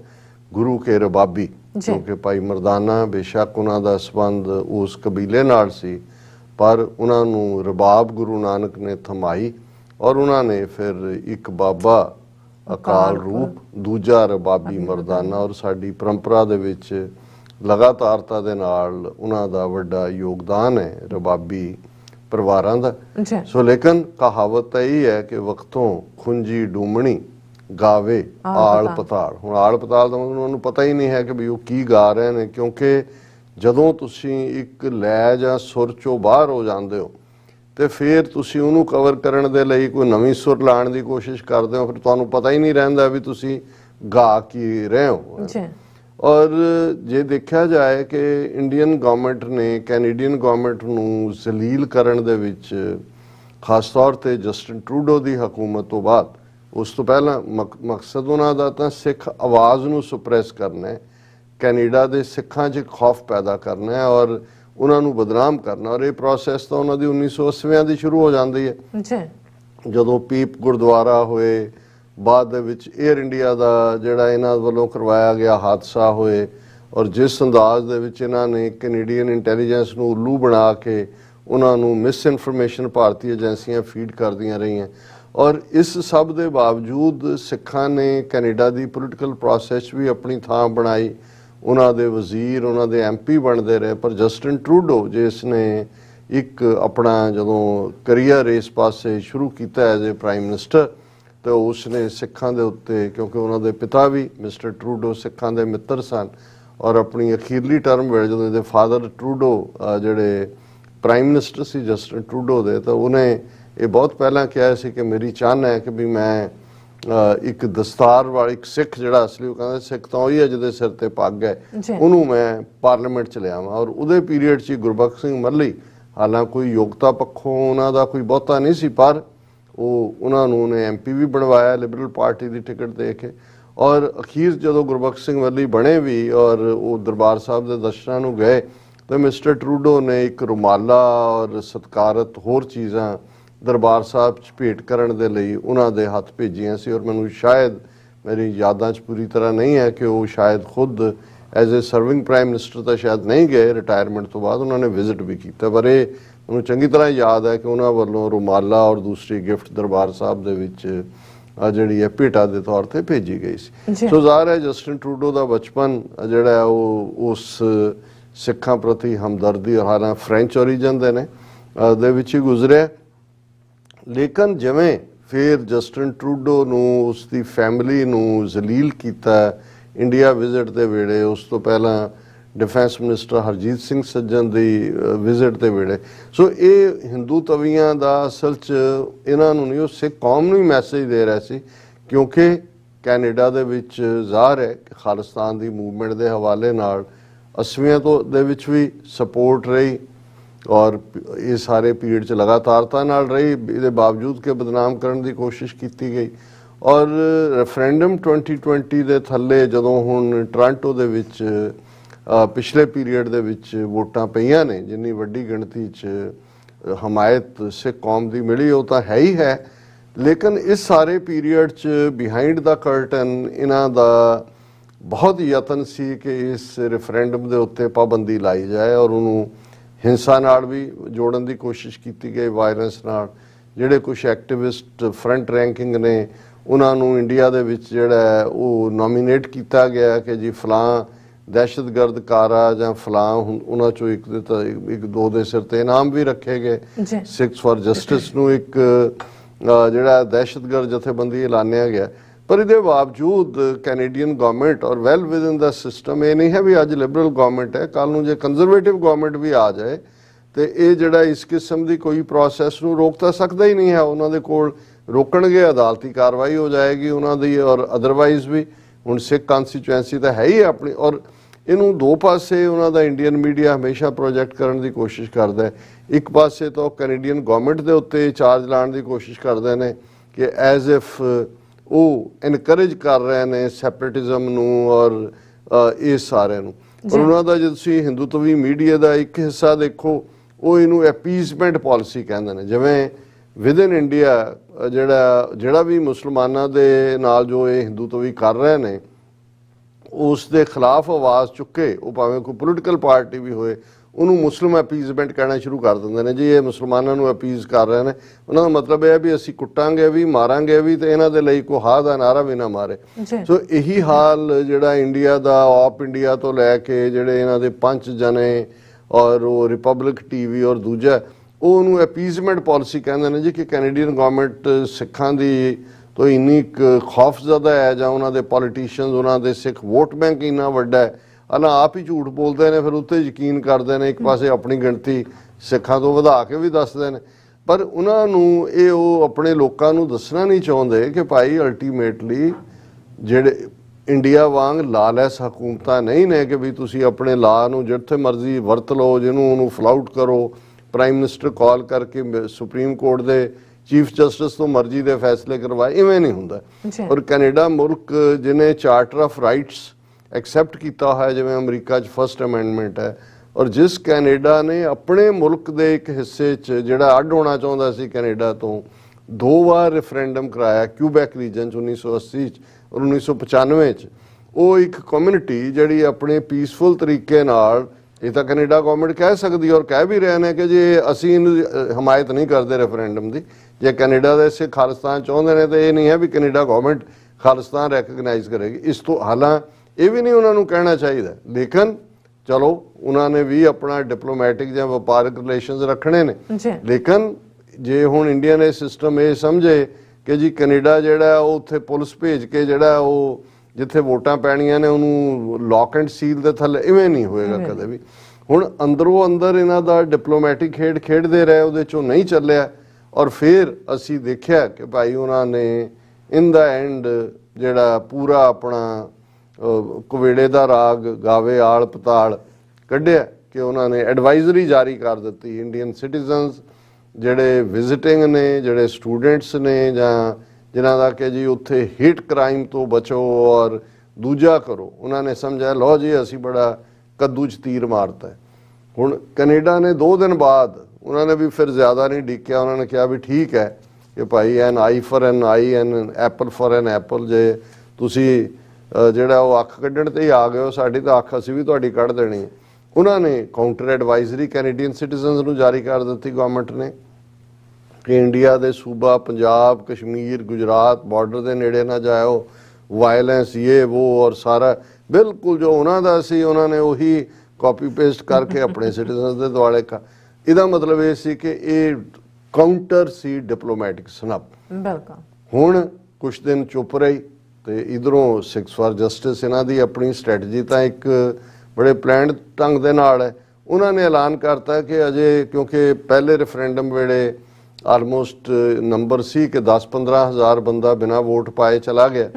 ਉਹਨਾਂ ਨੇ ਕਿਹਾ ਜੀ ਹੁਣ ਅਸੀਂ ਇੱਕ ਹੋਰ ਰੈਫਰੈਂਡਮ ਟੋਰਾਂਟੋ 6 ਨਵੰਬਰ ਨੂੰ ਜਿਹੜਾ ਉਹ ਨਵੰਬਰ ਦਾ ਪਹਿਲਾ ਹਫਤਾ ਜ਼ਾਹਰ ਹੈ ਸਿੱਖ ਨਸਲਕੁਸ਼ੀ ਨਾਲ ਜੁੜਿਆ ਹੋਇਆ ਔਰ ਅਸੀਂ ਕੱਲ ਜ਼ਿਕਰ ਕਰਾਂਗੇ। ਜਿਵੇਂ ਇੱਕ ਪ੍ਰੋਮੀਨੈਂਟ ਪੈਨਸਿਲਵੇਨੀਆ ਦੇ ਸੈਨੇਟਰ ਨੇ US ਸੈਨੇਟ ਦੇ ਵਿੱਚ ਆਵਾਜ਼ ਚੁੱਕੀ ਹੈ ਜਿਹਦੇ 'ਚ ਉਹਨੇ ਨਵੰਬਰ 84 30,000 ਸਿੱਖਾਂ ਦੇ ਮਾਰੇ ਜਾਣ ਦੀ ਗੱਲ ਕੀਤੀ ਹੈ। ਉਹ ਫੁੱਲ ਸਬਜੈਕਟ ਹੈ, ਮੈਂ ਉਹਨੂੰ ਬਾਕੀਆਂ ਨਾਲ ਨਹੀਂ ਸੀ ਕਲੱਬ ਕਰਨਾ ਚਾਹੁੰਦਾ। ਕੱਲ ਦੇ ਲਈ ਮੈਂ ਉਹਨੂੰ ਕੱਲ ਡਿਸਕਸ ਕਰਾਂਗਾ। ਅੱਛਾ, ਹੁਣ ਨਵੰਬਰ ਦੇ ਪਹਿਲੇ 6 ਨਵੰਬਰ ਨੂੰ ਉਹਨਾਂ ਨੇ ਕਿਹਾ ਜੀ ਦੂਸਰਾ ਰੈਫਰੈਂਡਮ, ਔਰ ਅਜੇ ਤੱਕ ਕੈਨੇਡਾ ਸ਼ੁਰੂਆਤ ਹੋਈ ਹੈ, ਮੇਜਰ ਥਾਵਾਂ ਤੇ ਜਾਣਾ ਹੈ। ਔਰ ਜਿਵੇਂ ਸਰੀ 'ਚ ਮੈਂ ਜਿਹੜੇ ਐਕਟਿਵਿਸਟ ਸੀ ਉਹਨਾਂ ਨੂੰ ਪੁੱਛਿਆ ਕਿ ਭਾਈ ਤੁਹਾਡੇ ਕਦੋਂ ਤੱਕ ਪਹੁੰਚੇਗਾ ਸਰੀ ਵੈਨਕੂਵਰ 'ਚ, ਉੱਥੇ ਵੀ 2 ਲੱਖ 2.5 ਲੱਖ ਸਿੱਖ ਰਹਿੰਦੇ ਨੇ, ਉਹ ਕਹਿੰਦੇ ਨੇ ਸ਼ਾਇਦ ਅਪ੍ਰੈਲ ਤੱਕ, ਜਦੋਂ ਖਾਲਸਾ ਸਾਜਨਾ ਦਿਵਸ ਤੇ ਨਗਰ ਕੀਰਤਨ ਤੱਕ। ਸੋ ਇਹ ਪੜਾਅਵਾਰ ਜਿਉਂ-ਜਿਉਂ ਧੂਣਾ ਇਹਨਾਂ ਨੂੰ ਮਿਲ ਰਿਹਾ, ਔਰ ਇਹਨਾਂ ਦੇ ਤਾਂ ਨਾਸਾਂ 'ਚ ਧੂਆਂ ਕਿ ਇਹਨਾਂ ਦਾ ਫੇਫੜਿਆਂ 'ਚ ਧੂਆਂ ਹੀ ਧੂਆਂ ਹੈ, ਔਰ ਇਹ ਬੇਸੁੱਧ ਹੋਏ ਨੇ। ਅੱਛਾ, ਹੁਣ ਜਿਹੜੀ ਖਬਰ ਕਰਕੇ ਸਾਰੇ ਇਸ਼ੂ ਨੂੰ ਮੈਂ ਦੁਬਾਰਾ ਡਿਸਕਸ ਕਰ ਰਿਹਾ, ਤੁਸੀਂ ਦੇਖੋ ਕਿ ਵੀ ਇਹ ਜਿਹੜਾ ਗਾਵੇ ਆਲ ਪਤਾਲ ਦਾ ਮਤਲਬ ਹੁੰਦਾ ਵੀ ਤੁਹਾਨੂੰ ਫਿਰ ਇਹ ਸੁੱਧ ਬੁੱਧ ਹੀ ਨਹੀਂ ਰਹਿੰਦੀ, ਤੁਸੀਂ ਠੀਕ ਕੀ ਹੈ ਗਲਤ ਕੀ ਹੈ, ਤੁਸੀਂ ਐਵੇਂ ਹੀ ਜਿਹੜਾ ਬੇਥਵੀਆਂ ਮਾਰਨੀਆਂ ਸ਼ੁਰੂ ਕਰ ਦਿੰਦੇ ਹੋ। ਅੱਛਾ, ਹੁਣ ਇਹਨਾਂ ਨੇ ਇੰਡੀਅਨ ਹਾਈ ਕਮਿਸ਼ਨ ਨੇ ਟੋਰਾਂਟੋ 'ਚ ਇਹ ਪ੍ਰੋਟੈਸਟ ਕੀਤਾ ਕੈਨੇਡੀਅਨ ਗਵਰਨਮੈਂਟ ਕੋਲ ਕਿ ਆਹ ਦੇਖੋ ਜੀ ਬਰੈਂਪਟਨ ਦੇ ਵਿੱਚ ਇੱਕ ਹੋਰ ਹੇਟ ਕ੍ਰਾਈਮ ਹੋ ਗਿਆ, ਔਰ ਉਹ ਗਾਂਧੀ ਜਯੰਤੀ ਦੇ ਮੌਕੇ ਤੇ ਹੋਇਆ। ਔਰ ਕੀ ਉਹਨਾਂ ਨੇ ਚਾਰਜ ਲਾਇਆ ਹੇਟ ਕ੍ਰਾਈਮ ਕਿ ਜੀ ਸ਼੍ਰੀ ਭਾਗਵਤ ਗੀਤਾ ਪਾਰਕ ਜਿਹੜਾ ਬਰੈਂਪਟਨ ਦੇ ਵਿੱਚ ਜਿਹੜਾ ਨਵਾਂ ਹੀ ਜਿਹੜਾ ਉਹਨੂੰ ਇਨੋਗਰੇਟ ਕੀਤਾ ਸੀ, ਕਿ ਉਸ ਦਾ ਜਿਹੜਾ ਪੱਥਰ ਸੀ ਲੱਗਾ ਹੋਇਆ ਉਹਨੂੰ ਹਟਾ ਦਿੱਤਾ ਗਿਆ ਔਰ ਉਹਦੀ ਬੇਹੁਰਮਤੀ ਕੀਤੀ, ਉਹਨੂੰ ਵੈਂਡਲਿਜ਼ਮ ਬਣਾ ਦਿੰਦੇ ਨੇ, ਉਸ ਨੂੰ ਫਿਰ ਅੱਗੋਂ ਧਾਰਮਿਕ ਬਲੈਸਫੈਮੀ ਨਾਲ ਜੋੜ ਦਿੰਦੇ ਨੇ। ਔਰ ਇਹ ਉਹਨਾਂ ਨੂੰ ਕਿਹਾ ਜੀ ਕਿ ਵੀ ਇਸ ਨੂੰ ਪੀਲ ਪੁਲਿਸ, ਕਿਉਂਕਿ ਪੀਲ ਪੁਲਿਸ ਦੀ ਜੁਰਿਸਡਿਕਸ਼ਨ 'ਚ ਆਉਂਦਾ ਔਰ ਕੈਨੇਡੀਅਨ ਅਥਾਰਟੀਜ਼ ਇਸ ਦੇ ਉੱਤੇ ਐਕਸ਼ਨ ਲੈਣ ਔਰ ਇਹਦੇ ਤੇ ਪ੍ਰੋਂਪਟ ਕਰਨ। ਇੱਕ ਹੋਰ ਹੇਟ ਕ੍ਰਾਈਮ ਖਬਰ ਵੀ ਇਹੀ ਲੱਗੀ, India alleges another hate crime in Canada. ਹੁਣ ਸਾਰਾ ਉਹਨਾਂ ਨੂੰ ਲੱਗਾ ਲਓ ਜੀ ਸਾਨੂੰ ਕੈਨੇਡੀਅਨ ਗਵਰਨਮੈਂਟ ਨੂੰ ਔਰ ਪੁਲਿਸ ਨੂੰ ਦੇਖੋ ਹੇਟ ਕ੍ਰਾਈਮ ਐਡਵਾਈਜ਼ਰੀ ਪਹਿਲਾਂ ਹੀ ਜਾਰੀ ਕੀਤੀ ਗਈ, ਮੌਕਾ ਬਣਿਆ। ਪਰ ਇਹ ਜਿਹੜਾ ਉਹਨਾਂ ਦਾ ਚਾਰਜ ਸੀ ਉਹਦੀ ਉਮਰ ਕੁਛ ਮਿੰਟ ਹੀ ਰਹੀ, ਕਿਉਂਕਿ ਫੌਰਨ ਕੈਨੇਡੀਅਨ ਪੁਲਿਸ ਔਰ ਬਰੈਂਪਟਨ ਦੇ ਮੇਅਰ ਨੇ ਵੀ ਇਸ ਦੇ ਉੱਤੇ ਰਿਸਪੌਂਡ ਕੀਤਾ। ਉਹਨੇ ਕਿਹਾ ਝੂਠ ਝੂਠ ਮਹਾ ਝੂਠ ਮਹਾ ਝੂਠ। ਔਰ ਉਹਨਾਂ ਦਾ ਜਵਾਬ ਕਿ ਭਾਈ ਇਹ ਜਿਹੜਾ ਉਹਨਾਂ ਨੇ ਪੀਲ ਪੁਲਿਸ ਨੇ ਕਿਹਾ ਕਿ ਜੀ the Peel police said the permanent sign is still waiting for the lettering to be applied and there was no evidence of vandalism to the permanent sign or any park structure। ਉਹਨਾਂ ਨੇ ਕਿਹਾ ਕਿ ਜੀ sign ਤਾਂ ਲਾਇਆ ਨਹੀਂ, ਜਿਹੜੇ ਠੇਕੇਦਾਰ ਨੂੰ ਦਿੱਤਾ ਸੀ ਉਹ ਪੈਸੇ ਨਹੀਂ ਦਿੱਤੇ ਹੋਣੇ ਇਹਨਾਂ ਨੇ, ਉਹ ਵੀ ਸਿੱਖਾਂ ਤੋਂ ਮੰਗਣ ਗਿਆ ਹੋਣਾ ਨਵੇਂ ਮੰਗ ਕੇ, ਜਿਹਨੇ ਸਾਈਨ ਉਹਨੇ ਲਾਇਆ ਹੀ ਨਹੀਂ। ਤੇ ਇਹਨਾਂ ਨੂੰ ਇਹ ਜਿਹੜਾ ਬਜਾਏ ਕਿ ਇਸ ਦੇ ਕਿ ਕਹਿੰਦੇ ਕਿ ਹੁਣ ਗਾਂਧੀ ਜਯੰਤੀ, ਇੱਕ ਪਾਸੇ ਤਾਂ ਗਾਂਧੀ ਨੂੰ ਜਿਹੜਾ ਉਹ ਬੜਾ ਖਤਰਨਾਕ ਰਾਖਸ਼ਸ ਬਣਾ ਕੇ, ਅਸੀਂ ਜ਼ਿਕਰ ਕਰਾਂਗੇ ਦੁਰਗਾ ਪੂਜਾ ਦੇ ਮੌਕੇ ਤੇ ਜਿਹੜਾ ਉਸ ਦਾ ਭਸਮਾਸੁਰ ਇੱਕ ਬੜਾ ਖਤਰਨਾਕ ਦੈਂਤ ਹੈ। ਕਦੇ ਇਹਨੇ ਅਡਵਾਨੀ ਨੇ ਸੰਤ ਪਿੰਡਰਾਂ ਵਾਲਿਆਂ ਦੇ ਲਈ ਇਹ ਲਫ਼ਜ਼ ਇਸਤੇਮਾਲ ਕੀਤਾ ਸੀ ਆਪਣੀ ਕਿਤਾਬ ਜਿਹੜੀ ਉਹਨੇ ਲਿਖੀ। ਔਰ ਗਾਂਧੀ ਦੀ ਸ਼ਕਲ ਉਹ ਵੀ ਰਾਖਸ਼ਸ ਇਹਨਾਂ ਨੇ ਉਹੀ ਡਰਾਵਿਡ ਜਿਹੜੇ ਲੋਕ ਨੇਟਿਵ ਸੀ ਉਹਨਾਂ ਦੇ ਲਈ ਵਰਤੇ ਹੋਏ ਸੀ, ਤੇ ਗਾਂਧੀ ਦੀ ਸ਼ਕਲ ਦੇ ਉੱਤੇ ਉਹ ਭਸਮਾਸੁਰ ਔਰ ਉਹਦੇ 'ਚ ਗਾਂਧੀ ਦਾ ਮੂੰਹ ਲਾਇਆ ਹੋਇਆ ਭਸਮਾਸੁਰ ਥੱਲੇ ਰੱਖਿਆ ਬੰਗਾਲ ਦੇ ਵਿੱਚ ਦੁਰਗਾ ਪੂਜਨ ਦੇ ਮੌਕੇ ਤੇ। ਇੱਕ ਪਾਸੇ ਤਾਂ ਇਹ ਖੁਦ ਹਿੰਦੂ ਮਹਾਸਭਾ ਔਰ ਹਿੰਦੂਤਵੀ ਜਿਹੜਾ ਹੈ ਉਹ ਗਾਂਧੀ ਨੂੰ, ਕਿਉਂਕਿ 2 ਅਕਤੂਬਰ ਗੁਜ਼ਰਿਆ ਪਰਸੋਂ ਔਰ ਕੱਲ ਹੀ ਸੀ, ਔਰ ਇਹੀ ਕੱਲ ਦੇ ਨਾਲ ਜੋੜ ਕੇ ਇਹਨਾਂ ਨੇ ਕਿਹਾ ਜੀ ਦੇਖੋ ਇਹ ਜਿਹੜਾ ਮੱਧ ਭਾਗਵਤ ਪਾਰਕ ਸੀ ਗਾਂਧੀ ਜਯੰਤੀ ਦੇ ਮੌਕੇ ਦੇ ਉੱਤੇ ਇਸ ਨੂੰ ਦਾ ਵੈਂਡਲਿਜ਼ਮ ਕੀਤਾ ਗਿਆ। ਔਰ ਪਰ ਉਹਨਾਂ ਨੇ ਕਿਹਾ ਕਿ ਜਿਹੜਾ ਪੁਲਿਸ ਦੀ ਸਟੇਟਮੈਂਟ ਹੈ ਕਿ ਭਾਈ ਇਹ ਜਦੋਂ ਸਾਨੂੰ ਵੈਂਡਲਿਜ਼ਮ ਦੀ ਰਿਪੋਰਟ ਸ਼੍ਰੀ ਭਾਗਵਤ ਗੀਤਾ ਪਾਰਕ ਦੀ ਮਿਲੀ, we took swift action to investigate further। ਅਸੀਂ ਇੱਕਦਮ ਇਹਦੇ ਤੇ ਇਨਵੈਸਟੀਗੇਸ਼ਨ ਕੀਤੀ। we learned that reported blank sign was installed by the builder as a placeholder until the permanent sign can be installed tomorrow। ਕਿ ਉਹਨੇ ਜਿਹੜਾ builder ਹੈ ਉਹਨੇ ਹੀ ਟੈਂਪਰੇਰੀ ਉਹ ਲਾਇਆ, ਉਹਨੂੰ ਬਲੌਕ ਕੀਤਾ ਕਿਉਂਕਿ ਅਜੇ ਉਹ ਬਣਿਆ ਹੀ ਨਹੀਂ ਸੀ ਸਾਈਨ ਜਿਹਦੇ ਤੇ ਸ਼੍ਰੀ ਭਾਗਵਤ ਗੀਤਾ ਪਾਰਕ ਲਿਖਿਆ ਜਾਣਾ ਸੀ। ਔਰ we are pleased to learn of this outcome and we thank the committee for bringing it to our notice, Brampton City Police said on। ਬਿਲਕੁਲ ਝੂਠ। ਉਹਨਾਂ ਨੇ ਕਿਹਾ ਕਿ ਭਾਈ ਕੋਈ ਸਾਈਨ ਲੱਗਾ ਹੀ ਨਹੀਂ ਸੀ, ਜਿਹੜਾ ਲਾਇਆ ਗਿਆ ਉਹ ਤਾਂ ਠੇਕੇਦਾਰ ਨੇ ਹੀ ਨਹੀਂ ਲਾਇਆ। ਔਰ ਦਰਸ਼ਕ ਦੇਖ ਸਕਦੇ ਨੇ ਕਿ ਭਾਈ ਇਹ ਕਿਵੇਂ ਸਾਰਾ ਇਹਨਾਂ ਦਾ ਝੂਠ ਜਿਹੜਾ ਹੈ ਉਹ ਉਜਾਗਰ ਹੋਇਆ। ਔਰ ਇਸ ਦੇ ਉੱਤੇ ਜਿਹੜਾ Brampton city mayor Patrick brown said in another social media post while terming the incident as confusion over resident complaints about Gita park sign. ਉਹ ਵਿਚਾਰੇ ਨੇ ਫਿਰ ਡਿਪਲੋਮੈਟਿਕ ਲੈਂਗੁਏਜ ਵਰਤ ਰਹੇ, ਇਹ ਨਹੀਂ ਕਹਿ ਰਹੇ ਵੀ ਮਹਾ ਝੂਠ, ਕਹਿ ਰਹੇ ਨਹੀਂ ਉਹਨਾਂ ਨੂੰ ਕਨਫਿਊਜ਼ਨ ਹੋਇਆ ਕਿ ਕਿਸੇ ਨੇ ਲਾ ਕੇ ਉਹਦੀ ਬੇਰੁਮਤੀ ਕੀਤੀ, ਵੀ ਉਹ ਤਾਂ ਜਿਹੜੇ ਠੇਕੇਦਾਰ ਹੈ ਜਿਹਨੂੰ ਇਹ ਨਹੀਂ ਕਿਹਾ ਵੀ ਪੈਸੇ ਨਹੀਂ ਦਿੱਤੇ, ਉਹਨੇ ਲਾਇਆ ਇਹਨਾਂ ਨੂੰ ਕਿਹਾ ਵੀ ਪਹਿਲਾਂ ਪੈਸੇ ਦਿਓ ਫਿਰ ਤੁਹਾਡਾ ਸਾਈਨ ਲਾਉਂਦੇ। ਔਰ ਹੁਣ ਇਹ ਸਾਰੀ ਖਬਰ ਉਹਨਾਂ ਦੇ ਮੀਡੀਆ ਨੇ ਵੀ ਉਛਾਲੀ ਬੜੀ ਪਹਿਲਾਂ। Canadian authorities deny vandalism at Shrimad Bhagavad Gita park Brampton city. ਹੁਣ ਜੇ ਤਾਂ ਕੋਈ ਮੀਡੀਆ ਆਊਟਲੈਟ ਖਬਰ ਦੇ ਦੇ ਉਹ ਤਾਂ ਸਮਝ ਆ ਸਕਦੀ ਹੈ ਕਿ ਜੋ ਕਈ ਵਾਰ ਅੱਜ ਕੱਲ੍ਹ PR ਲਈ, ਪਰ ਜਦੋਂ ਇੰਡੀਆ ਦਾ ਹਾਈ ਕਮਿਸ਼ਨ ਪ੍ਰੋਟੈਸਟ ਕਰ ਰਿਹਾ ਗੱਲ ਬਾਰੇ, ਔਰ ਸ਼ੁਰੂ ਹੀ ਖਬਰ ਦਾ ਇਹ ਸੀ ਕਿ amidst the ongoing diplomatic spat between India and Canada, Indian High Commission in Toronto has raised an alarm over an alleged hate crime in Brampton on Gandhi Jayanti, but the local authorities suggested that it was misunderstanding. So ਇਹਨਾਂ ਦਾ ਵੀ ਜਲੂਸ ਨਿਕਲਿਆ, ਉਹੀ ਹੈ ਕਿ ਵੀ ਇਹਨਾਂ ਨੂੰ ਵਕਤੋਂ ਖੁੰਝੀ ਡੂਮਣੀ ਗਾਵੇ ਆਲ ਪਤਾਲ। ਸੋ ਅਸੀਂ ਸਮਝਦੇ ਹਾਂ, ਔਰ ਇਹ ਇਹਨਾਂ ਦੀ ਆਪਣੀ ਖਬਰ ਇਹ ਮੰਨਦੀ ਹੈ ਕਿ ਵੀ Indian high commission is on the toes after the Sikhs for Justice announced a second referendum on Khalistan in Toronto on November 6th. India reacted sharply to the first Khalistan referendum in Brampton on September 19. ਹਾਲਾਂਕਿ Canada ਨੇ ਕਿਹਾ ਵੀ ਅਸੀਂ ਨਹੀਂ ਮੰਨਦੇ, ਔਰ ਇਹਦੇ ਬਾਵਜੂਦ India the ministry of foreign affairs ਨੇ ਆਪਣੇ ਸਿਟੀਜ਼ਨ ਨੂੰ ਕਿਹਾ ਕਿ B vigilant, hate crime, racism, separatist activity, anti India activity.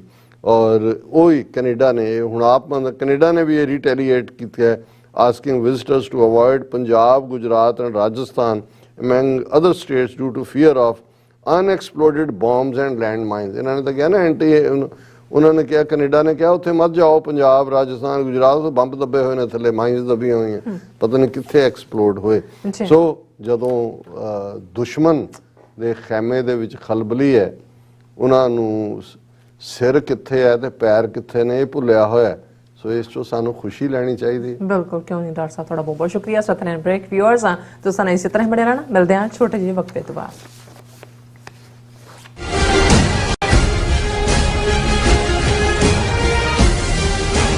ਇੱਕ ਓੰਕਾਰ, ਇੱਕ ਸ਼ਬਦ ਵੱਖਰਾ ਕਹਿਣਾ, ਇੱਕ ਓੰਕਾਰ, ਇਸ ਤਰ੍ਹਾਂ ਬੋਲਣਾ। ਸਾਡਾ ਇਹ ਨਿੱਕਾ ਜਿਹਾ ਉਪਰਾਲਾ ਹੈ ਕਿ ਅਸੀਂ ਸਾਰੇ ਖੁਦ ਧੰਨ ਸ਼੍ਰੀ ਗੁਰੂ ਗ੍ਰੰਥ ਸਾਹਿਬ ਜੀ ਦੀ ਬਾਣੀ ਦਾ ਸ਼ੁੱਧ ਉਚਾਰਨ ਕਰ ਸਕੀਏ। ਸਤਿਨਾਮ ਕਰਤਾ ਪੁਰਖ। ਪਰਿਵਾਰ ਵਿੱਚ ਬੈਠ ਕੇ ਇਸ ਪ੍ਰੋਗਰਾਮ ਨੂੰ ਦੇਖੀਏ ਤੇ ਆਪਣੇ ਪਰਿਵਾਰਾਂ ਨੂੰ ਗੁਰਬਾਣੀ ਨਾਲ ਜੋੜੀਏ। TV 84 ਤੇ ਹਰ ਰੋਜ਼ ਸ਼ਾਮ 6 ਵਜੇ ਤੋਂ 6:30 ਵਜੇ ਤੱਕ ਗੁਰਬਾਣੀ ਸੰਥਿਆ ਦਾ ਪ੍ਰਸਾਰਣ ਕੀਤਾ ਜਾਵੇਗਾ। ਕੀ ਤੁਸੀਂ ਆਪਣੇ ਟੈਕਸਸ ਨੂੰ ਲੈ ਕੇ ਚਿੰਤਤ ਹੋ? ਤੁਸੀਂ ਆਪਣੀ ਕਮਾਈ ਲਈ ਮਿਹਨਤ ਕਰਦੇ ਹੋ, ਭਾਵੇਂ ਤੁਸੀਂ ਨੌਕਰੀ ਵਿੱਚ ਹੋਵੋ ਜਾਂ ਆਪਣਾ ਬਿਜ਼ਨਸ ਚਲਾਉਂਦੇ ਹੋ।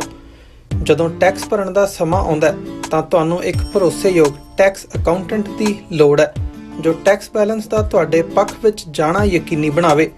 ਸਿਆਟਲ ਦੀ ਜਾਣੀ ਪਹਿਚਾਣੀ company accurate accountants and taxes ਤੁਹਾਡੀ ਸੇਵਾ ਵਿੱਚ ਹਾਜ਼ਰ ਹੈ। ਅਸੀਂ ਹਰ ਤਰ੍ਹਾਂ ਦੇ ਟੈਕਸ ਭਰਨ ਵਿੱਚ ਤੁਹਾਡੀ ਮਦਦ ਕਰਾਂਗੇ। ਟੈਕਸ ਸੰਬੰਧੀ ਕਿਸੇ ਵੀ ਤਰ੍ਹਾਂ ਦੇ ਸਵਾਲ ਲਈ ਅੱਜ ਹੀ ਸਾਡੇ ਤੱਕ ਪਹੁੰਚ ਕਰੋ। Accurate accountants and Texas.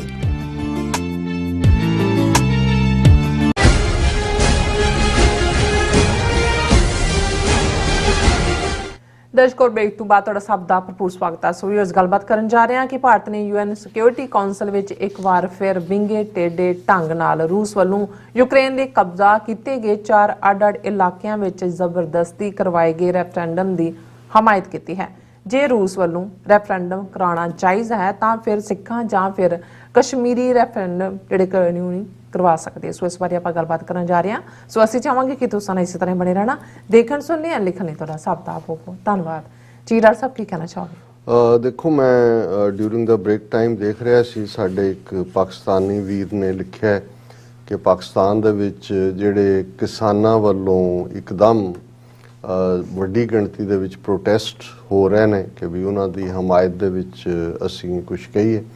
ਹਾਲਾਂ ਮੈਂ ਅੱਜ ਹੀ ਦੇਖ ਰਿਹਾ ਸੀ, ਸਾਡੇ ਵੀਰ ਸੁਖਜਿੰਦਰ ਸਿੰਘ ਬਾਜਵਾਰਾ ਨੇ ਵੀ ਸਾਨੂੰ ਬੜੀ ਡੀਟੇਲ ਦੇ ਵਿੱਚ ਕਿਹਾ ਸੀ ਕਿ ਭਾਈ ਆਹ ਚੱਲ ਰਿਹਾ ਕੁਝ। ਉਹਨਾਂ ਨੇ ਲਿੰਕ ਵੀ ਭੇਜੇ ਸੀ, ਪਰ ਕਿਉਂਕਿ ਮੈਂ ਤਾਂ ਬਾਹਰ ਵੀ ਟਰੈਵਲ ਕਰ ਰਿਹਾ ਸੀ। ਅੱਜ ਵੀ ਰੈੱਡ ਆਈ ਫਲਾਈਟ ਸੀ ਜਦੋਂ ਤੱਕ ਮੈਂ ਸਵੇਰੇ ਪਹੁੰਚਿਆ। ਸਾਡੇ ਇੱਕ ਖਾਸ ਵੀਰ ਹਿਊਸਟਨ ਤੋਂ ਆਏ ਹੋਏ ਸੀ, ਸੋ ਉਹਨਾਂ ਦੇ ਨਾਲ ਆਲਮੋਸਟ ਆਫਟਰਨੂਨ ਤੱਕ ਸੀ। ਸੋ ਮੈਂ ਜਦੋਂ ਤੱਕ ਕਿਸੇ ਇਸ਼ੂ ਬਾਰੇ ਪੂਰੇ ਵੇਰਵੇ ਨਾਲ ਆਪਣੇ ਆਪ ਨੂੰ ਉਹਦੇ 'ਚ ਮੈਂ ਇਮਰਸ ਨਾ ਕਰਾਂ, ਮੈਂ ਕੁਝ ਕਹਿਣ ਤੋਂ ਗੁਰੇਜ਼ ਕਰਦਾ। ਪਰ ਅਸੀਂ ਸਮਝਦੇ ਹਾਂ ਕਿ ਜਿੱਥੇ ਵੀ ਹੱਕ ਸੱਚ ਇਨਸਾਫ ਦੀ ਗੱਲ ਹੋਏਗੀ ਜਾਂ ਹੁੰਦੀ ਹੈ, ਅਸੀਂ ਹਮੇਸ਼ਾ ਹੀ ਉਹਨਾਂ ਦੇ ਉਸ ਦੇ ਨਾਲ ਖਲੋਂਦੇ। ਔਰ ਜਿੱਥੋਂ ਤੱਕ ਸਾਡੇ ਪਾਕਿਸਤਾਨੀ ਕਿਸਾਨ ਵੀਰਾਂ ਭੈਣਾਂ ਦਾ ਤਾਲੁਕ ਹੈ, ਅਸੀਂ ਤਾਂ ਸਮਝਦੇ ਹਾਂ ਕਿ ਭਾਈ ਸਾਡੀ ਤਾਂ ਉਸ ਜੇ ਈਵਨ ਪੰਜਾਬ ਦੇ ਹਵਾਲੇ ਨਾਲ 5 ਆਬ ਸ਼ੁਰੂ ਹੀ ਆਬ ਨਾਲ ਹੁੰਦਾ ਹੈ, ਔਰ ਸਾਰੀ ਉਸ ਧਰਤੀ ਦੀ ਜੇ ਕੋਈ ਮੂਲ ਤੌਰ ਦੇ ਉੱਤੇ ਕੋਈ ਪਛਾਣ ਹੈ ਤਾਂ ਸਾਡੀ ਖੇਤੀਬਾੜੀ ਨਾਲ ਹੀ ਹੈ। ਇਹ ਨਹੀਂ ਹੈ ਕਿ ਵੀ ਕੱਲਾ ਉਸ ਖਿੱਤੇ ਨਾਲ। ਇੱਕ ਜ਼ਮਾਨਾ ਸੀ 47 ਤੋਂ ਪਹਿਲਾਂ, ਜਦੋਂ ਕਿ ਇੰਟਰਨੈਸ਼ਨਲ ਮਾਰਕੀਟ ਦੇ ਵਿੱਚ ਕਣਕ ਜਾਂ ਦੂਜੇ ਦੀ ਉਹਦੇ ਮਾਰਕੀਟ ਦੇ ਭਾਅ ਜਿਹੜੇ ਨੇ, ਉਹ ਜਦੋਂ ਪੰਜਾਬ ਦੀ ਕਣਕ ਉਸ ਵੇਲੇ ਸਾਂਝਾ ਪੰਜਾਬ ਸੀ, ਉਹ ਮਾਰਕੀਟ 'ਚ ਆਉਂਦੀ ਸੀ, ਉਦੋਂ ਉਹ ਡਿਸਾਈਡ ਕੀਤੇ ਜਾਂਦੇ ਸੀ। ਔਰ ਕਿਸਾਨਾਂ ਦਾ ਹਾਲ ਹਰ ਪਾਸੇ ਹੀ ਮਾੜਾ ਹੈ। ਇੰਡੀਅਨ ਗਵਰਨਮੈਂਟ ਦਾ ਤਾਂ ਮੂੰਹ ਭੰਨਿਆ ਗਿਆ ਖੇਤੀ ਕਾਨੂੰਨ ਵਾਪਸ ਲੈਣ ਕਰਕੇ, ਪਰ ਇਹ ਵੀ ਜੈਸੇ ਥੇ ਵਾਲੀ ਗੱਲ ਹੀ ਹੈ। ਕਿਸਾਨੀ ਦਾ ਬਹੁਤ ਹੁਣ ਵੀ ਅਚਾਨਕ ਪਹਿਲਾਂ ਮੀਂਹ ਪਏ ਨਹੀਂ, ਜੇ ਪਏ ਤੇ ਇੰਨੀ ਤੇਜ਼ੀ ਨਾਲ ਪਏ। ਹੁਣ ਖੜੀ ਜਿਹੜੀ ਹੈ ਝੋਨੇ ਦੀ ਫਸਲ ਵੀ ਔਰ ਮੰਡੀਆਂ 'ਚ ਆਇਆ ਵੀ ਜਿਹੜਾ ਉਹ ਬਰਬਾਦੀ ਵੱਲ ਗਿਆ। ਸੋ ਪਾਕਿਸਤਾਨ ਦੇ ਵਿੱਚ ਫਲੱਡਸ ਨੇ ਆਲਮੋਸਟ 1/3 ਪਾਕਿਸਤਾਨ ਨੂੰ ਪ੍ਰਭਾਵਿਤ ਕੀਤਾ ਹੈ, ਔਰ ਕਿਸਾਨਾਂ ਦੇ ਨਾਲ ਸਾਡੀ ਪੂਰੀ ਹਮਦਰਦੀ। ਆਉਣ ਵਾਲੇ ਪੀਰੀਅਡ 'ਚ ਅਸੀਂ ਇਸ ਦੇ ਉੱਤੇ ਜ਼ਰੂਰ ਗੱਲ ਕਰਾਂਗੇ। ਅਸੀਂ ਕਿਉਂਕਿ ਪਿਛਲਾ ਸੈਗਮੈਂਟ ਵੀ ਇਸ ਹਵਾਲੇ ਨਾਲ ਕੀਤਾ ਕਿ ਕਿਵੇਂ ਭਾਰਤੀ ਹਕੂਮਤ ਸਿੱਖਾਂ ਦੇ ਆਜ਼ਾਦੀ ਦੇ ਆਪਣੇ ਹੱਕ ਲੈਣ ਦੇ ਲਈ ਜਿਹੜੇ ਉਹਨਾਂ ਵੱਲੋਂ UN ਚਾਰਟਰ, ਇੰਟਰਨੈਸ਼ਨਲ ਲਾਅ ਦੇ ਤਹਿਤ ਰੈਫਰੈਂਡਮ ਦੀ ਮੁਹਿੰਮ ਦਾ ਆਗਾਜ਼ ਜਿਹੜਾ ਇੰਗਲੈਂਡ ਤੋਂ ਹੋਇਆ, ਉਸ ਦੀ ਲਗਾਤਾਰਤਾ ਦੇ ਵਿੱਚ ਹੁਣ ਟੋਰਾਂਟੋ ਦੇ ਵਿੱਚ ਉਹ ਚੱਲ ਰਿਹਾ। ਉਸ ਤੋਂ ਕਿਵੇਂ ਰੈਟਲਡ ਹੈ, ਕਿਵੇਂ ਉਹ ਕੈਨੇਡੀਅਨ ਗਵਰਨਮੈਂਟ ਦੇ ਉੱਤੇ ਐਡਵਾਈਜ਼ਰੀ ਆਪਣੇ ਸਿਟੀਜ਼ਨਸ ਦੇ ਨਾਂ ਥੱਲੇ ਡਿਪਲੋਮੈਟਿਕ ਪ੍ਰੈਸ਼ਰ ਬਣਾ ਰਹੀ ਹੈ, ਝੂਠੀਆਂ ਇਲਜ਼ਾਮ ਤਰਾਸ਼ੀਆਂ ਵੀ ਅਲੈਜਡ ਹੇਟ ਕ੍ਰਾਈਮ ਦੀਆਂ। ਪਰ ਜਦੋਂ ਤੁਸੀਂ ਹਿਪੋਕਰੇਸੀ ਜਾਂ ਦੰਬੀਪਣਾ ਜਾਂ ਦੋਗਲਾਪਣਾ ਜਾਂ ਜਿਹਨੂੰ ਡਬਲ ਫੇਸਡ ਹੋਣਾ ਕਹਿੰਦੇ ਆ ਦੇਖੋ, ਤਾਂ ਫਿਰ ਤੁਸੀਂ ਜੇ ਇਹਨਾਂ ਦੀ ਇੱਕ ਪਾਸੇ ਨੈਸ਼ਨਲ ਲੈਵਲ ਦੇ ਉੱਤੇ ਇਹਨਾਂ ਦੀਆਂ ਪਾਲਿਸੀਜ਼ ਕੀ ਨੇ, ਇੰਟਰਨੈਸ਼ਨਲ ਲੈਵਲ ਦੇ ਉੱਤੇ ਕਿਵੇਂ ਇਹ ਦਬਾਅ ਹੇਠ ਕੰਮ ਕਰਦੇ ਨੇ, ਜਾਂ ਜਿੱਥੋਂ ਇਹਨਾਂ ਨੂੰ ਇਹ ਨਜ਼ਰ ਆਉਂਦਾ ਕਿ ਕਿੱਥੋਂ ਬੁਰਕੀ ਪੈ ਰਹੀ ਹੈ ਉਧਰ ਨੂੰ ਦੌੜਦੇ ਨੇ, ਫਿਰ ਇਹਨਾਂ ਨੂੰ ਭੁੱਲ ਜਾਂਦਾ ਹੈ ਕਿ ਅਸੀਂ ਆਪਣੀ ਪੋਜੀਸ਼ਨ ਕੀ ਲਈ ਹੋਈ ਹੈ। ਹੁਣ ਅਸੀਂ ਦੇਖ ਰਹੇ ਹਾਂ ਕਿ ਫਰਵਰੀ 2022 ਤੋਂ ਰਸ਼ੀਆ ਨੇ ਜਦੋਂ ਯੂਕਰੇਨ ਵੱਲ ਧਾਵਾ ਬੋਲਿਆ, ਔਰ ਹੌਲੀ ਕਿਵੇਂ ਉਹ ਸਿਚੁਏਸ਼ਨ ਐਗਰੇਵੇਟ ਹੁੰਦੀ ਚਲੀ ਗਈ। ਯੂਕਰੇਨ ਦਾ ਹਿੱਸਾ ਜਿਹੜੇ 4 ਖਿੱਤੇ ਸੀ ਈਸਟ ਦੇ ਵਿੱਚ, ਜਿਨ੍ਹਾਂ ਦੇ ਵਿੱਚ ਖਰਸੋਨ, ਜ਼ੈਪੋਰਜ਼ੀਜ਼ੀਆ, ਲੋਹਾਂਸਕ ਤੇ ਡੋਨੇਟਸਕ, ਇਹ ਰਸ਼ੀਆ ਨੇ ਹਥਿਆ ਲਏ। ਜ਼ਾਹਰ ਹੈ ਇਕਨੋਮਿਕਲ ਸੈਂਕਸ਼ਨਸ ਲੱਗੀਆਂ UN ਸਿਕਿਉਰਿਟੀ ਕੌਂਸਲ ਦੇ ਵਿੱਚ ਤਾਂ, ਕਿਉਂਕਿ ਰਸ਼ੀਆ ਖੁਦ ਬੈਠਾ ਹੋਇਆ ਹੈ, ਵੀਟੋ ਹੋ ਗਿਆ, ਪਰ ਉਹਨੂੰ ਐਗਰੈਸਰ ਐਲਾਨਣ ਵਾਲਾ UN ਜਨਰਲ ਅਸੈਂਬਲੀ 'ਚ ਵੀ ਆਇਆ, ਔਰ ਹਰ ਥਾਂ ਰੂਸ ਦੇ ਖਿਲਾਫ ਇਸ ਵੇਲੇ ਇੱਕ ਪੂਰੀ ਮੁਹਿੰਮ ਵੱਢੀ ਹੋਈ ਹੈ। ਅਮਰੀਕਾ ਨੇ, ਨੈਟੋ ਨੇ, ਵੈਸਟਰਨ ਪਾਵਰਸ ਨੇ। ਹੁਣ ਰਸ਼ੀਆ ਜਿਹਦੇ ਨਾਲ ਇੱਕ ਸਟੇਜ ਦੇ ਉੱਤੇ ਚਾਈਨਾ ਥੋੜ੍ਹਾ ਜਿਹਾ ਅਗਰੈਸਿਵਲੀ ਖੜਿਆ, ਉਹ ਵੀ ਹੁਣ ਇੱਕ ਸਟੈਪ ਬੈਕ ਤੱਕ ਹੈ। ਇੰਡੀਆ ਮੂੰਹ ਖਾਂਦਾ, ਅੱਖਾਂ ਸ਼ਰਮਾਉਂਦੀਆਂ ਵਾਲੀ ਹਾਲਤ ਹੈ ਉਹਨਾਂ ਦੀ।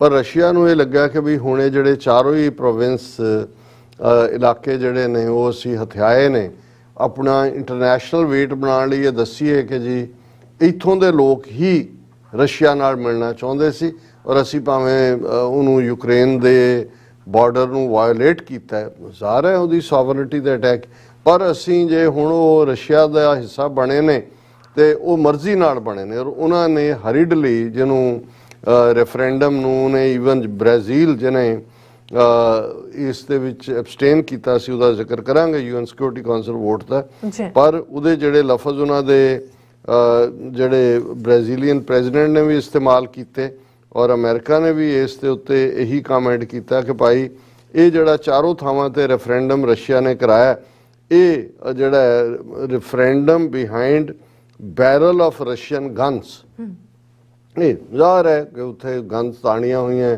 ਜ਼ਬਰਦਸਤੀ ਤੁਸੀਂ ਉਹਨਾਂ ਨੂੰ ਕਰਵਾ ਰਹੇ ਹੋ। ਹੁਣ ਅਮਰੀਕਾ ਨੇ UN ਸਿਕਿਉਰਿਟੀ ਕੌਂਸਲ ਦੇ ਵਿੱਚ ਰੈਜ਼ੋਲੂਸ਼ਨ ਲਿਆਂਦਾ ਕਿ ਵੀ ਇਹ ਜਿਹੜਾ 4 ਸੂਬਿਆਂ ਦੇ ਵਿੱਚ 4 ਥਾਵਾਂ ਦੇ ਉੱਤੇ ਰੈਫਰੈਂਡਮ ਕਰਵਾ ਕੇ, ਰਸ਼ੀਆ ਨੇ ਕਿਹਾ ਜੀ ਇਹਨਾਂ 4 ਸੂਬੇ ਵਾਲਿਆਂ ਨੇ ਇਹ ਕਿਹਾ ਅਸੀਂ ਰਸ਼ੀਆ ਦਾ ਹਿੱਸਾ ਬਣਨਾ ਚਾਹੁੰਦੇ ਹਾਂ, ਔਰ ਇਹਨਾਂ ਨੇ ਅਪਰੂਵ ਕਰਤਾ ਹੈ ਰਸ਼ੀਅਨ ਜਿਹੜੀ ਐਕਸੈਸ਼ਨ ਉਸ ਨੂੰ।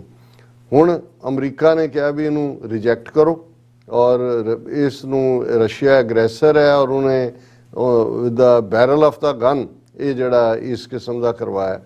ਹੁਣ 15 ਮੈਂਬਰ ਨੇ UN ਸਿਕਿਉਰਿਟੀ ਕੌਂਸਲ ਦੇ, ਔਰ ਇਹ ਮੈਂ ਸਮਝਦਾ ਵੀ ਅਮਰੀਕਾ ਦੀ ਸਕਸੈਸ ਹੈ ਕਿ ਇਸ ਵਾਰ 10 ਮੈਂਬਰ ਜਿਹੜੇ ਨੇ ਉਹ ਅਮਰੀਕਾ ਦੇ ਨਾਲ ਖਲੋਤੇ ਕਿ ਵੀ ਇਹ ਰੈਫਰੈਂਡਮ ਇਲੀਗਲ ਹੈ ਮੁਕੰਮਲ ਤੌਰ ਤੇ, ਜੀ ਰਸ਼ੀਆ ਦੇ ਖਿਲਾਫ ਹੈ। ਹੁਣ ਰਸ਼ੀਆ ਸਿਕਿਉਰਿਟੀ ਕੌਂਸਲ ਉਹਨੇ ਵੀਟੋ ਕਰਨਾ ਹੀ ਸੀ, ਉਹ ਪਹਿਲਾਂ ਹੀ ਪਤਾ ਸੀ ਵੀਟੋ ਕੀਤਾ, ਪਰ 4 ਮੁਲਕ ਜਿਹੜੇ ਨੇ ਜਿਨ੍ਹਾਂ ਦੇ ਵਿੱਚ ਇੰਡੀਆ, ਚਾਈਨਾ, ਬ੍ਰਾਜ਼ੀਲ ਔਰ ਗੈਬਨ, ਉਹਨਾਂ ਨੇ ਐਬਸਟੇਨ ਕੀਤਾ, ਯਾਨੀ ਕਿਸੇ ਪਾਸੇ ਵੀ ਵੋਟ ਨਹੀਂ ਪਾਈ।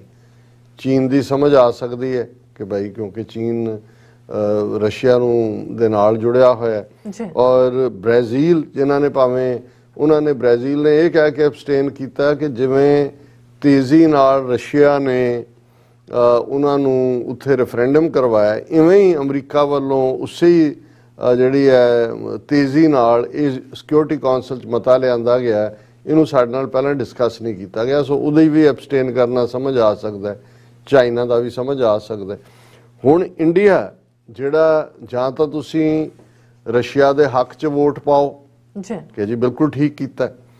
ਹੁਣ ਹਾਲਤ ਇਹਨਾਂ ਦੀ ਇੰਡੀਆ ਦੀ ਇਹ ਹੋਈ ਹੈ ਸੱਪ ਦੇ ਮੂੰਹ 'ਚ ਕੋਟ ਕਿਰਲੀ ਵਾਲੀ।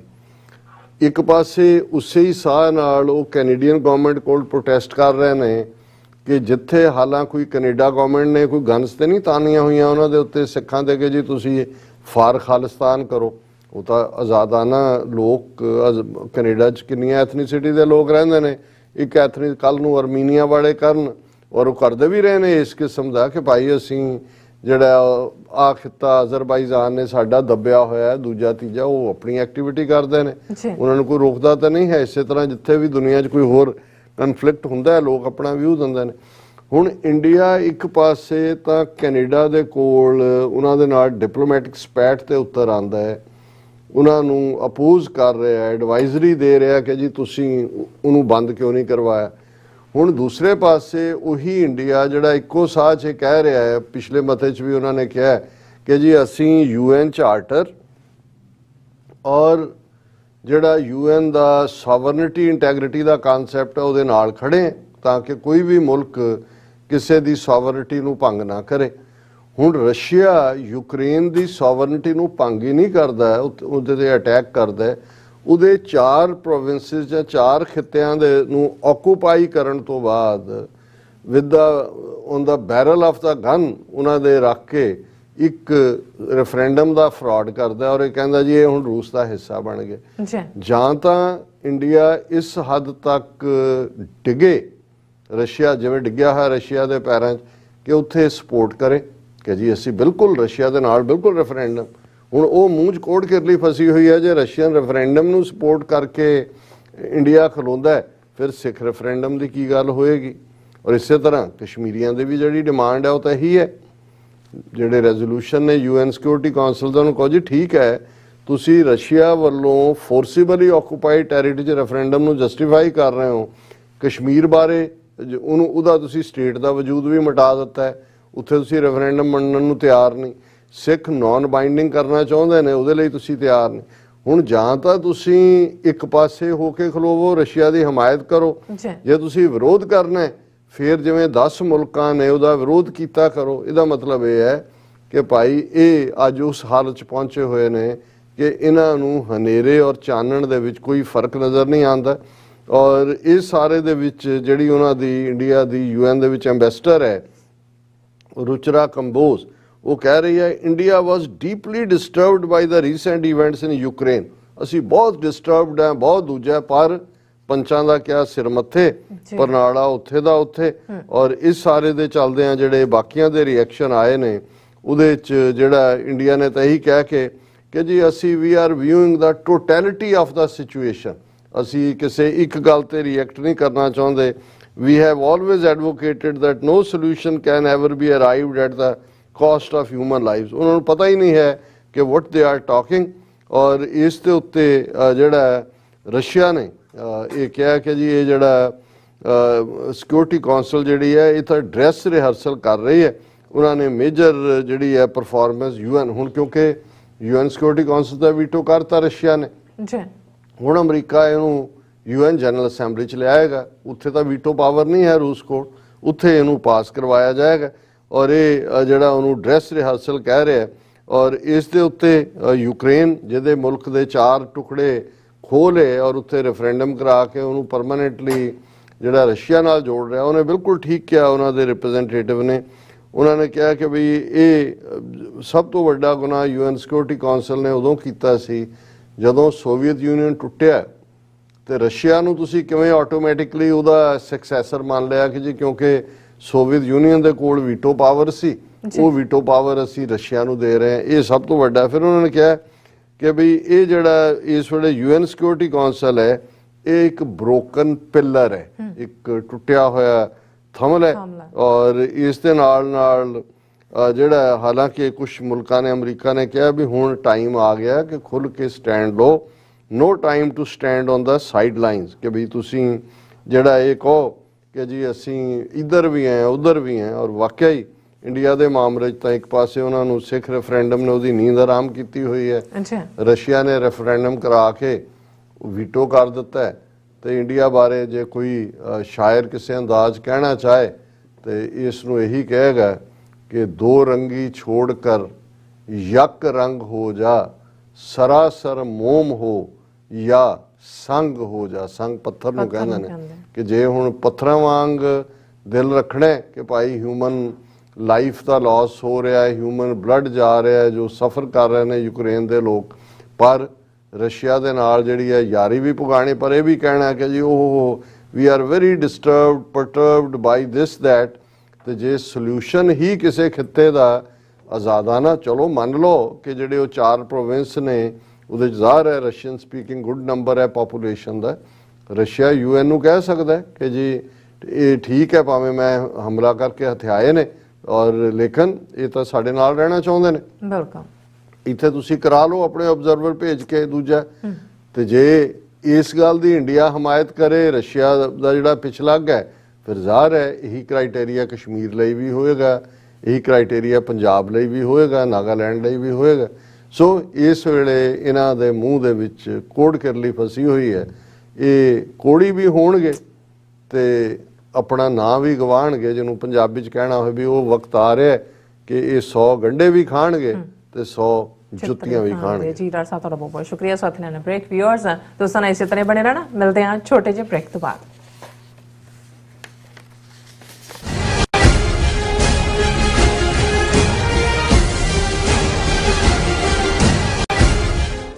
ਸਿਗਨੇਚਰ ਟਰੱਕ ਸਰਵਿਸ ਰਾਊਟ 81 ਉੱਤੇ ਐਗਜ਼ਿਟ 235 ਤੇ ਟਰੱਕਰ ਵੀਰਾਂ ਲਈ 24 ਘੰਟੇ ਰੋਡ ਸਰਵਿਸ ਦੀ ਸੁਵਿਧਾ ਮੌਜੂਦ। Heavy duty repair, oil change, ਪੁਰਾਣੇ ਅਤੇ ਨਵੇਂ tyre, computer diagnostic, DPF cleaning, brake service ਜਾਂ ਰਸਤੇ ਵਿੱਚ ਆਈ ਹਰ ਤਰ੍ਹਾਂ ਦੀ ਰਿਪੇਅਰ ਪ੍ਰੋਫੈਸ਼ਨਲ ਟੀਮ ਵੱਲੋਂ ਕੀਤੀ ਜਾਂਦੀ ਹੈ। ਬ੍ਰੇਕਫਾਸਟ, ਲੰਚ ਅਤੇ ਡਿਨਰ ਲਈ ਪੰਜਾਬੀ ਢਾਬੇ ਦਾ ਆਨੰਦ ਵੀ ਮਾਣੋ। ਡਰਾਈਵਰ ਅਤੇ ਟਰੱਕ ਆਪਰੇਟਰ ਵੀਰ ਡਿਸਪੈਚ ਦੀ ਸਰਵਿਸ ਲਈ ਸਾਡੇ ਨਾਲ ਸੰਪਰਕ ਕਰਨ। Signature truck service 58 triangle drive, ਵੇਅਰਸਕੇਪ, ਵਰਜੀਨੀਆ 2448। ਇੱਕ ਓੰਕਾਰ, ਇੱਕ ਸ਼ਬਦ ਵੱਖਰਾ ਕਹਿਣਾ, ਇੱਕ ਓੰਕਾਰ, ਇਸ ਤਰ੍ਹਾਂ ਬੋਲਣਾ। ਸਾਡਾ ਇਹ ਨਿੱਕਾ ਜਿਹਾ ਉਪਰਾਲਾ ਹੈ ਕਿ ਅਸੀਂ ਸਾਰੇ ਖੁਦ ਧੰਨ ਸ਼੍ਰੀ ਗੁਰੂ ਗ੍ਰੰਥ ਸਾਹਿਬ ਜੀ ਦੀ ਬਾਣੀ ਦਾ ਸ਼ੁੱਧ ਉਚਾਰਨ ਕਰ ਸਕੀਏ। ਸਤਿਨਾਮ ਕਰਤਾ ਪੁਰਖ। ਪਰਿਵਾਰ ਵਿੱਚ ਬੈਠ ਕੇ ਇਸ ਪ੍ਰੋਗਰਾਮ ਨੂੰ ਦੇਖੀਏ ਤੇ ਆਪਣੇ ਪਰਿਵਾਰਾਂ ਨੂੰ ਗੁਰਬਾਣੀ ਨਾਲ ਜੋੜੀਏ।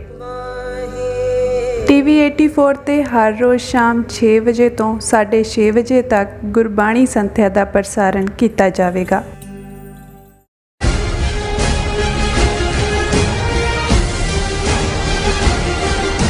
ਦਰਸ਼ਕੋ ਬ੍ਰੇਕ ਤੋਂ ਬਾਅਦ ਤੁਹਾਨੂੰ ਆਪਾਂ ਸਭ ਨੂੰ ਜੀ ਆਇਆਂ ਕਹਿੰਦੇ ਹਾਂ। ਸੋ ਗੱਲਬਾਤ ਕਰਨ ਜਾ ਰਹੇ ਹਾਂ ਕਿ ਦਲ ਖਾਲਸਾ ਦੇ ਮੁਖੀ ਭਾਈ ਗਜਿੰਦਰ ਸਿੰਘ ਜੀ ਨੇ ਖਾਲਿਸਤਾਨ ਦੀ ਲਹਿਰ ਪ੍ਰਤੀ 7 ਸਵਾਲਾਂ ਦੇ ਜਵਾਬ ਦਿੱਤੇ ਨੇ।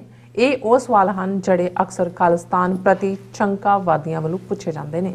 ਸੋ ਇਸ ਬਾਰੇ ਆਪਾਂ ਗੱਲਬਾਤ ਕਰਨ ਜਾ ਰਹੇ ਹਾਂ। ਸੋ ਅਸੀਂ ਚਾਹਾਂਗੇ ਕਿ ਤੁਸੀਂ ਇਸੇ ਤਰ੍ਹਾਂ ਬਣੇ ਰਹਿਣਾ। ਦੇਖਣ ਸੁਣਨ ਲਈ ਲਿਖਣ ਲਈ ਤੁਹਾਡਾ ਸਭ ਦਾ ਬਹੁਤ ਬਹੁਤ ਧੰਨਵਾਦ ਜੀ। ਡਾਕਟਰ ਸਾਹਿਬ ਕੀ ਵਿਚਾਰ ਹਨ? ਦੇਖੋ, ਕਿਉਂਕਿ ਅਸੀਂ ਕੈਨੇਡਾ ਵਿਜ਼ਿਟ ਤੇ ਸੀ, ਇਸ ਲਈ ਅਸੀਂ 29 ਸਤੰਬਰ ਦਾ ਦਿਨ ਜਿਹੜਾ ਖਾਸ ਤੌਰ ਤੇ 41 ਵਰੇ ਦਲ ਖਾਲਸਾ ਦਾ ਸਫ਼ਰ ਔਰ ਭਾਈ ਗਜਿੰਦਰ ਸਿੰਘ ਜਿਹੜੇ ਬਾਨੀਆਂ ਚੋਂ ਨੇ ਦਲ ਖਾਲਸਾ ਦੇ, ਉਹਨਾਂ ਦਾ ਜਲਾਵਤਨੀ ਦਾ ਸਫ਼ਰ, ਉਸ ਦੇ ਨਾਲ ਜੁੜਿਆ ਹੋਇਆ ਹੁਸ਼ਿਆਰਪੁਰ ਜ਼ਿਲ੍ਹੇ ਦੇ ਵਿੱਚ ਫੰਕਸ਼ਨ ਵੀ ਸੀ।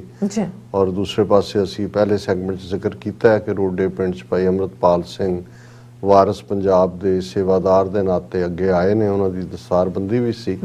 ਲੇਕਿਨ ਅੱਜ ਮੇਰੀਆਂ ਨਜ਼ਰਾਂ 'ਚੋਂ ਗੁਜ਼ਰੀ ਹੈ ਉਹਨਾਂ ਦੀ ਕੱਲ੍ਹ ਦੀ ਲਿਖਤ ਭਾਈ ਗਜਿੰਦਰ ਸਿੰਘ ਹੋਰਾਂ ਦੀ, ਕਿਉਂਕਿ ਪਹਿਰੇਦਾਰ ਅਖਬਾਰ ਵੱਲੋਂ ਉਹਨਾਂ ਦੇ ਇੱਕ ਪੱਤਰਕਾਰ ਨੇ ਚਰਨਜੀਤ ਸਿੰਘ ਅੰਮ੍ਰਿਤਸਰ, ਉਹਨਾਂ ਨੇ 7 ਸਵਾਲ ਉਹਨਾਂ ਨੂੰ ਲਿਖ ਕੇ ਭੇਜੇ ਸੀ। ਔਰ ਮੈਂ ਜਦੋਂ ਇਹ ਦੇਖਿਆ ਤਾਂ ਮੈਨੂੰ ਇਹ ਲੱਗਾ ਵੀ ਬਹੁਤ ਵਾਰ ਇਹ ਸਵਾਲ ਥਾਂ ਥਾਈਂ ਪੁੱਛੇ ਜਾਂਦੇ ਨੇ ਔਰ ਇਹ ਇੱਕ ਚੰਗਾ ਹੋਏਗਾ ਕਿ ਅਸੀਂ ਜਿੱਥੇ ਭਾਈ ਗਜਿੰਦਰ ਸਿੰਘ ਹੋਰਾਂ ਦੀਆਂ ਸੇਵਾਵਾਂ ਨੂੰ ਅਸੀਂ ਰੈਕਗਨਾਈਜ਼ ਕਰਦੇ ਹਾਂ, ਉਹਨਾਂ ਨੂੰ ਟ੍ਰਿਬਿਊਟ ਹੈ, ਉਹਨਾਂ ਦੀ ਜ਼ਿੰਦਗੀ ਨੂੰ ਸੈਲਿਊਟ ਹੈ। ਔਰ ਦਲ ਖਾਲਸਾ ਜਿਸ ਨੇ ਇਹ ਲੰਬਾ ਸਫ਼ਰ 41 ਸਾਲ ਤਾਂ ਭਾਈ ਗਜਿੰਦਰ ਸਿੰਘ ਹੋਰਾਂ ਦੀ ਜਲਾਵਤਨੀ ਦੇ ਨੇ, ਪਰ ਦਲ ਖਾਲਸਾ ਦੇ 70s ਦੇ ਵਿੱਚ ਹੋਣ ਦੇ ਵਿੱਚ ਆਉਂਦਾ ਔਰ ਇਹਨਾਂ ਦੇ ਤਾਂ ਆਲਮੋਸਟ 5 ਦਹਾਕਿਆਂ ਦਾ ਸਫ਼ਰ ਹੈ। ਔਰ ਦਲ ਖਾਲਸਾ ਖਾਲਿਸਤਾਨ ਦੇ ਮੁੱਦੇ ਤੇ ਪੂਰੇ ਬੌਧਿਕ ਲੈਵਲ ਦੇ ਉੱਤੇ ਜਿਹੜਾ ਉਹ ਉਹਨਾਂ ਨੇ ਪਹਿਰਾ ਵੀ ਦਿੱਤਾ ਹੈ, ਆਪਣੇ ਸਫ਼ਰ ਨੂੰ ਵੀ ਅੱਗੇ ਤੋਰਿਆ।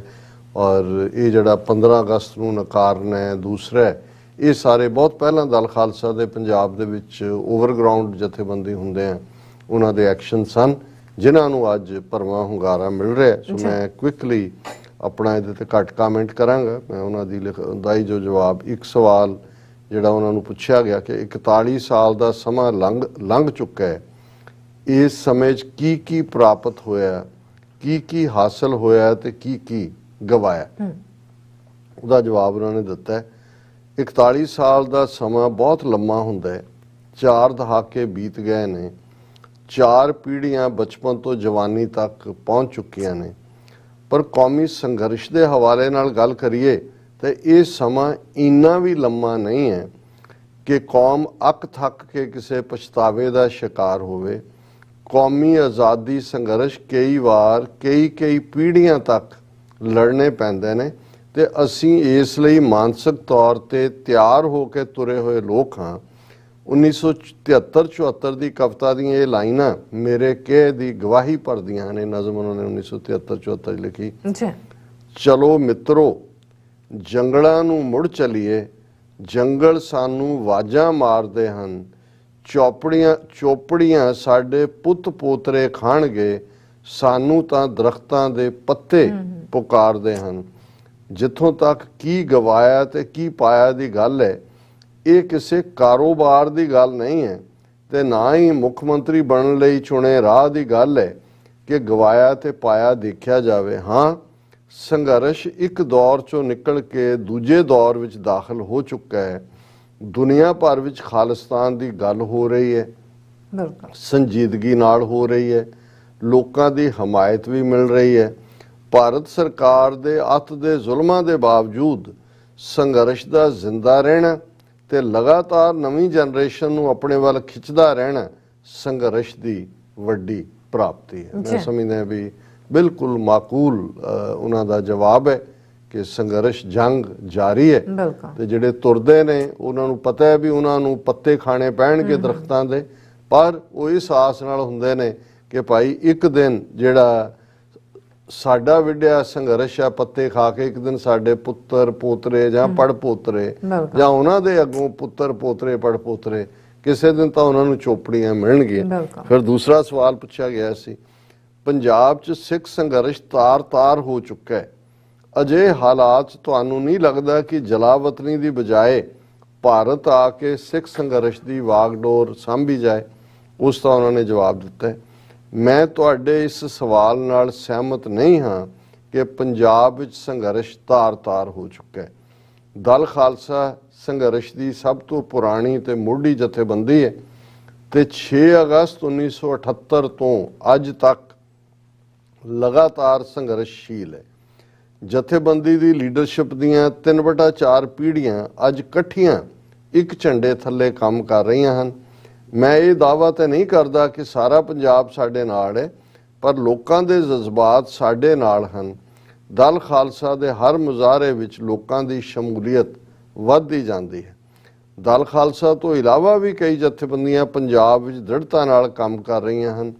ਵਿਚਾਰਾਂ ਤੇ ਕੰਮ ਕਰਨ ਦੇ ਢੰਗ ਤਰੀਕਿਆਂ ਵਿੱਚ ਫਰਕ ਦੇ ਹੋਣ ਦੇ ਬਾਵਜੂਦ ਇਹਨਾਂ ਜਥੇਬੰਦੀਆਂ ਵਿੱਚ ਕੋਈ ਆਪਸੀ ਵੱਡਾ ਵਿਰੋਧ ਨਹੀਂ ਹੈ।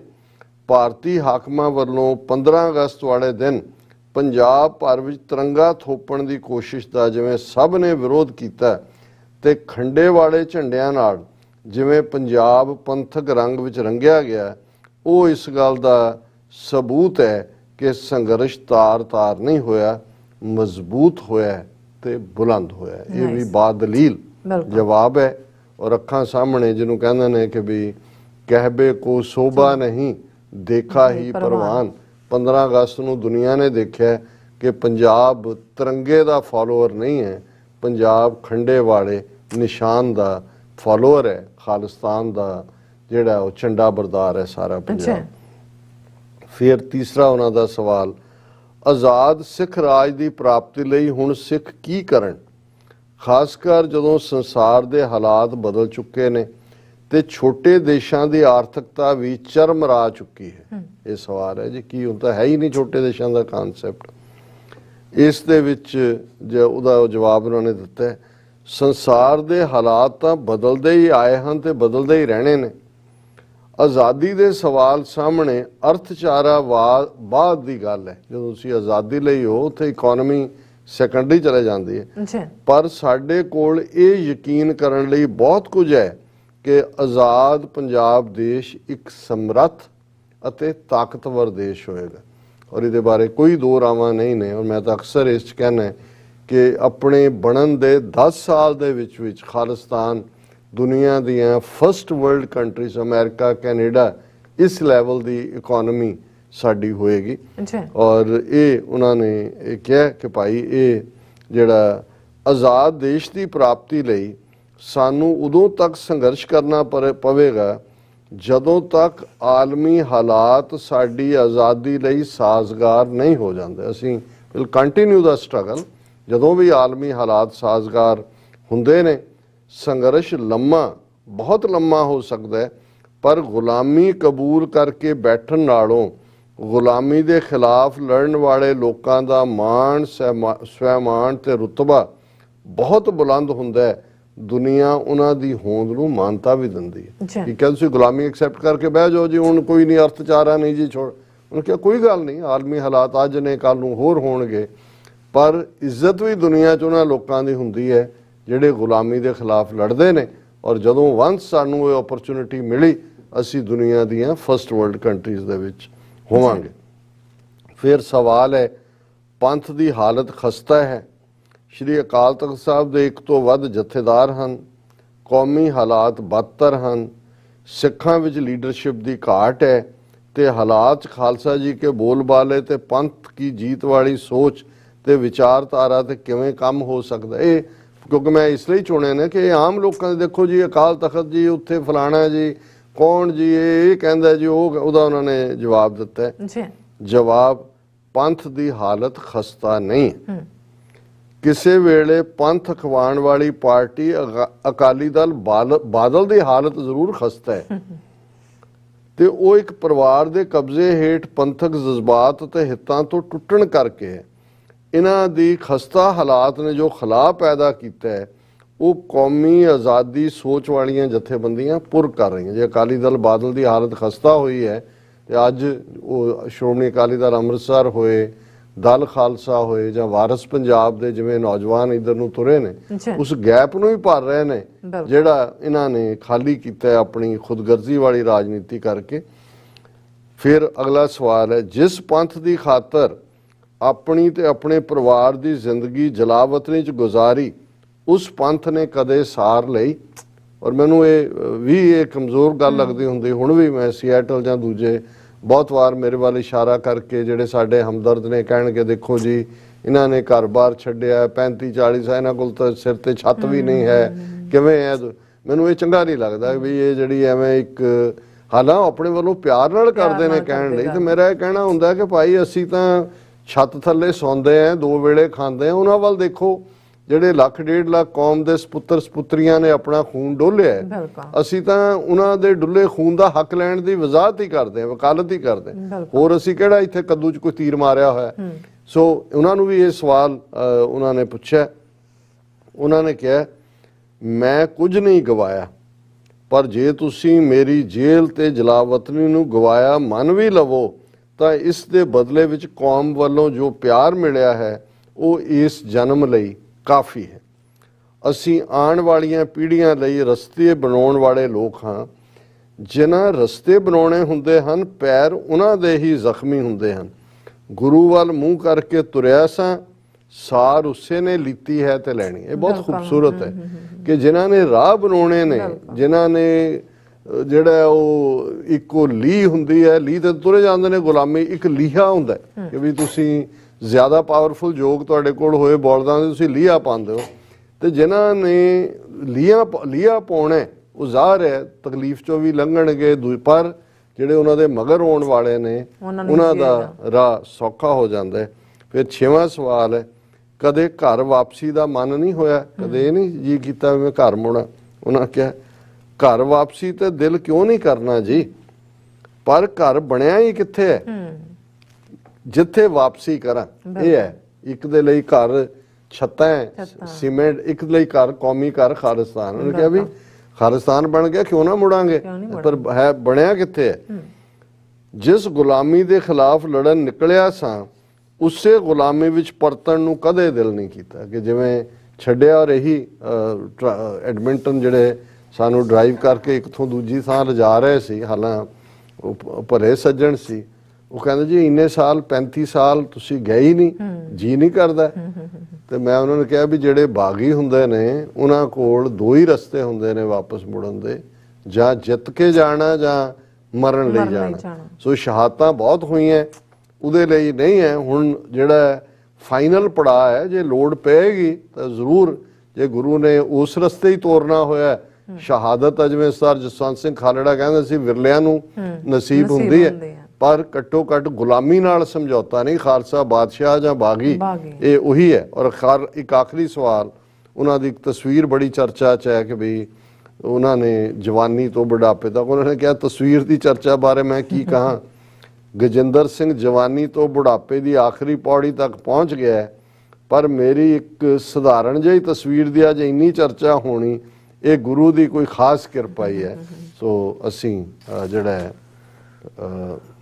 ਮੈਂ ਤਾਂ ਚਾਹਾਂਗੀ ਅੱਗੇ ਆਪਾਂ ਜਿਹੜਾ ਨੈਕਸਟ ਸੈਗਮੈਂਟ ਨਾ ਕਰੀਏ, ਜੇ ਤੁਸੀਂ ਚਾਹੁੰਦੇ ਹੋ ਤੇ ਅੱਜ ਦਾ ਵਿਚਾਰ ਜਿਹੜਾ ਸਾਡੇ ਦਰਸ਼ਕਾਂ ਦੇ ਸਾਂਝਾ ਕਰ ਦਿਓ, ਕਿਉਂਕਿ ਟਾਈਮ ਆਲਰੇਡੀ ਹੋ ਚੁੱਕਿਆ। 7 ਦਿਨ ਬਾਅਦ ਆਏ ਹੋ ਤੇ ਅਜੇ ਵੀ ਵਾਧੂ ਟਾਈਮ ਨਹੀਂ ਦੇ ਕੇ, ਚਲੋ ਕੋਈ ਗੱਲ ਨਹੀਂ, ਤੁਹਾਡੀ ਗੱਲ ਮੰਨ ਲੈਂਦੇ ਹਾਂ। ਸੋ ਅੱਜ ਦਾ ਵਿਚਾਰ ਨਹੀਂ ਹੋਏਗਾ?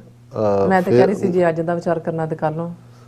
ਫਿਰ ਅੱਜ ਦਾ ਵਿਚਾਰ ਲੰਬਾ ਸ਼ਬਦ ਹੈ ਜੀ। ਡਾਕਟਰ ਸਾਹਿਬ ਤੁਹਾਡਾ ਬਹੁਤ ਬਹੁਤ ਸ਼ੁਕਰੀਆ, ਤੁਸੀਂ ਆਪਣੇ ਵਿਚਾਰ ਸਾਡੇ ਦਰਸ਼ਕਾਂ ਨਾਲ ਸਾਂਝੇ ਕੀਤੇ ਨੇ। ਸੋ ਇਸ ਨਾਲ ਆਪਣੇ ਵਿਊਅਰਸ ਕੋਲ ਲੈਣੀ ਇਜਾਜ਼ਤ। ਵਿਊਅਰਸ, ਸਾਡੇ ਪ੍ਰੋਗਰਾਮ ਦਾ ਸਮਾਂ ਇੱਥੇ ਸਮਾਪਤ ਹੁੰਦਾ ਹੈ। ਤੁਸੀਂ ਆਪਣੀ ਰਾਏ ਤੇ ਸੁਝਾਅ ਸਾਨੂੰ ਭੇਜਣਾ ਭੁੱਲਣਾ ਸਾਡੇ ਇਸ ਪਤੇ ਤੇ sos@tv.tv ਤੇ ਅਸੀਂ ਆਪਣਾ ਪ੍ਰੋਗਰਾਮ ਲੈ ਕੇ ਫਿਰ ਦੁਬਾਰਾ ਤੁਹਾਡੇ ਸਨਮੁਖ ਹੋਵਾਂਗੇ। ਤਦ ਤੱਕ ਲਈ ਮੈਨੂੰ ਤੇ ਆਪਣਾ ਸਲਾਹ ਗਿਆ ਦਿਓ। ਦੇਖਦੇ ਰਹੋ TV 84, ਬੁਲਾ ਦਿਓ ਫਤਿਹ।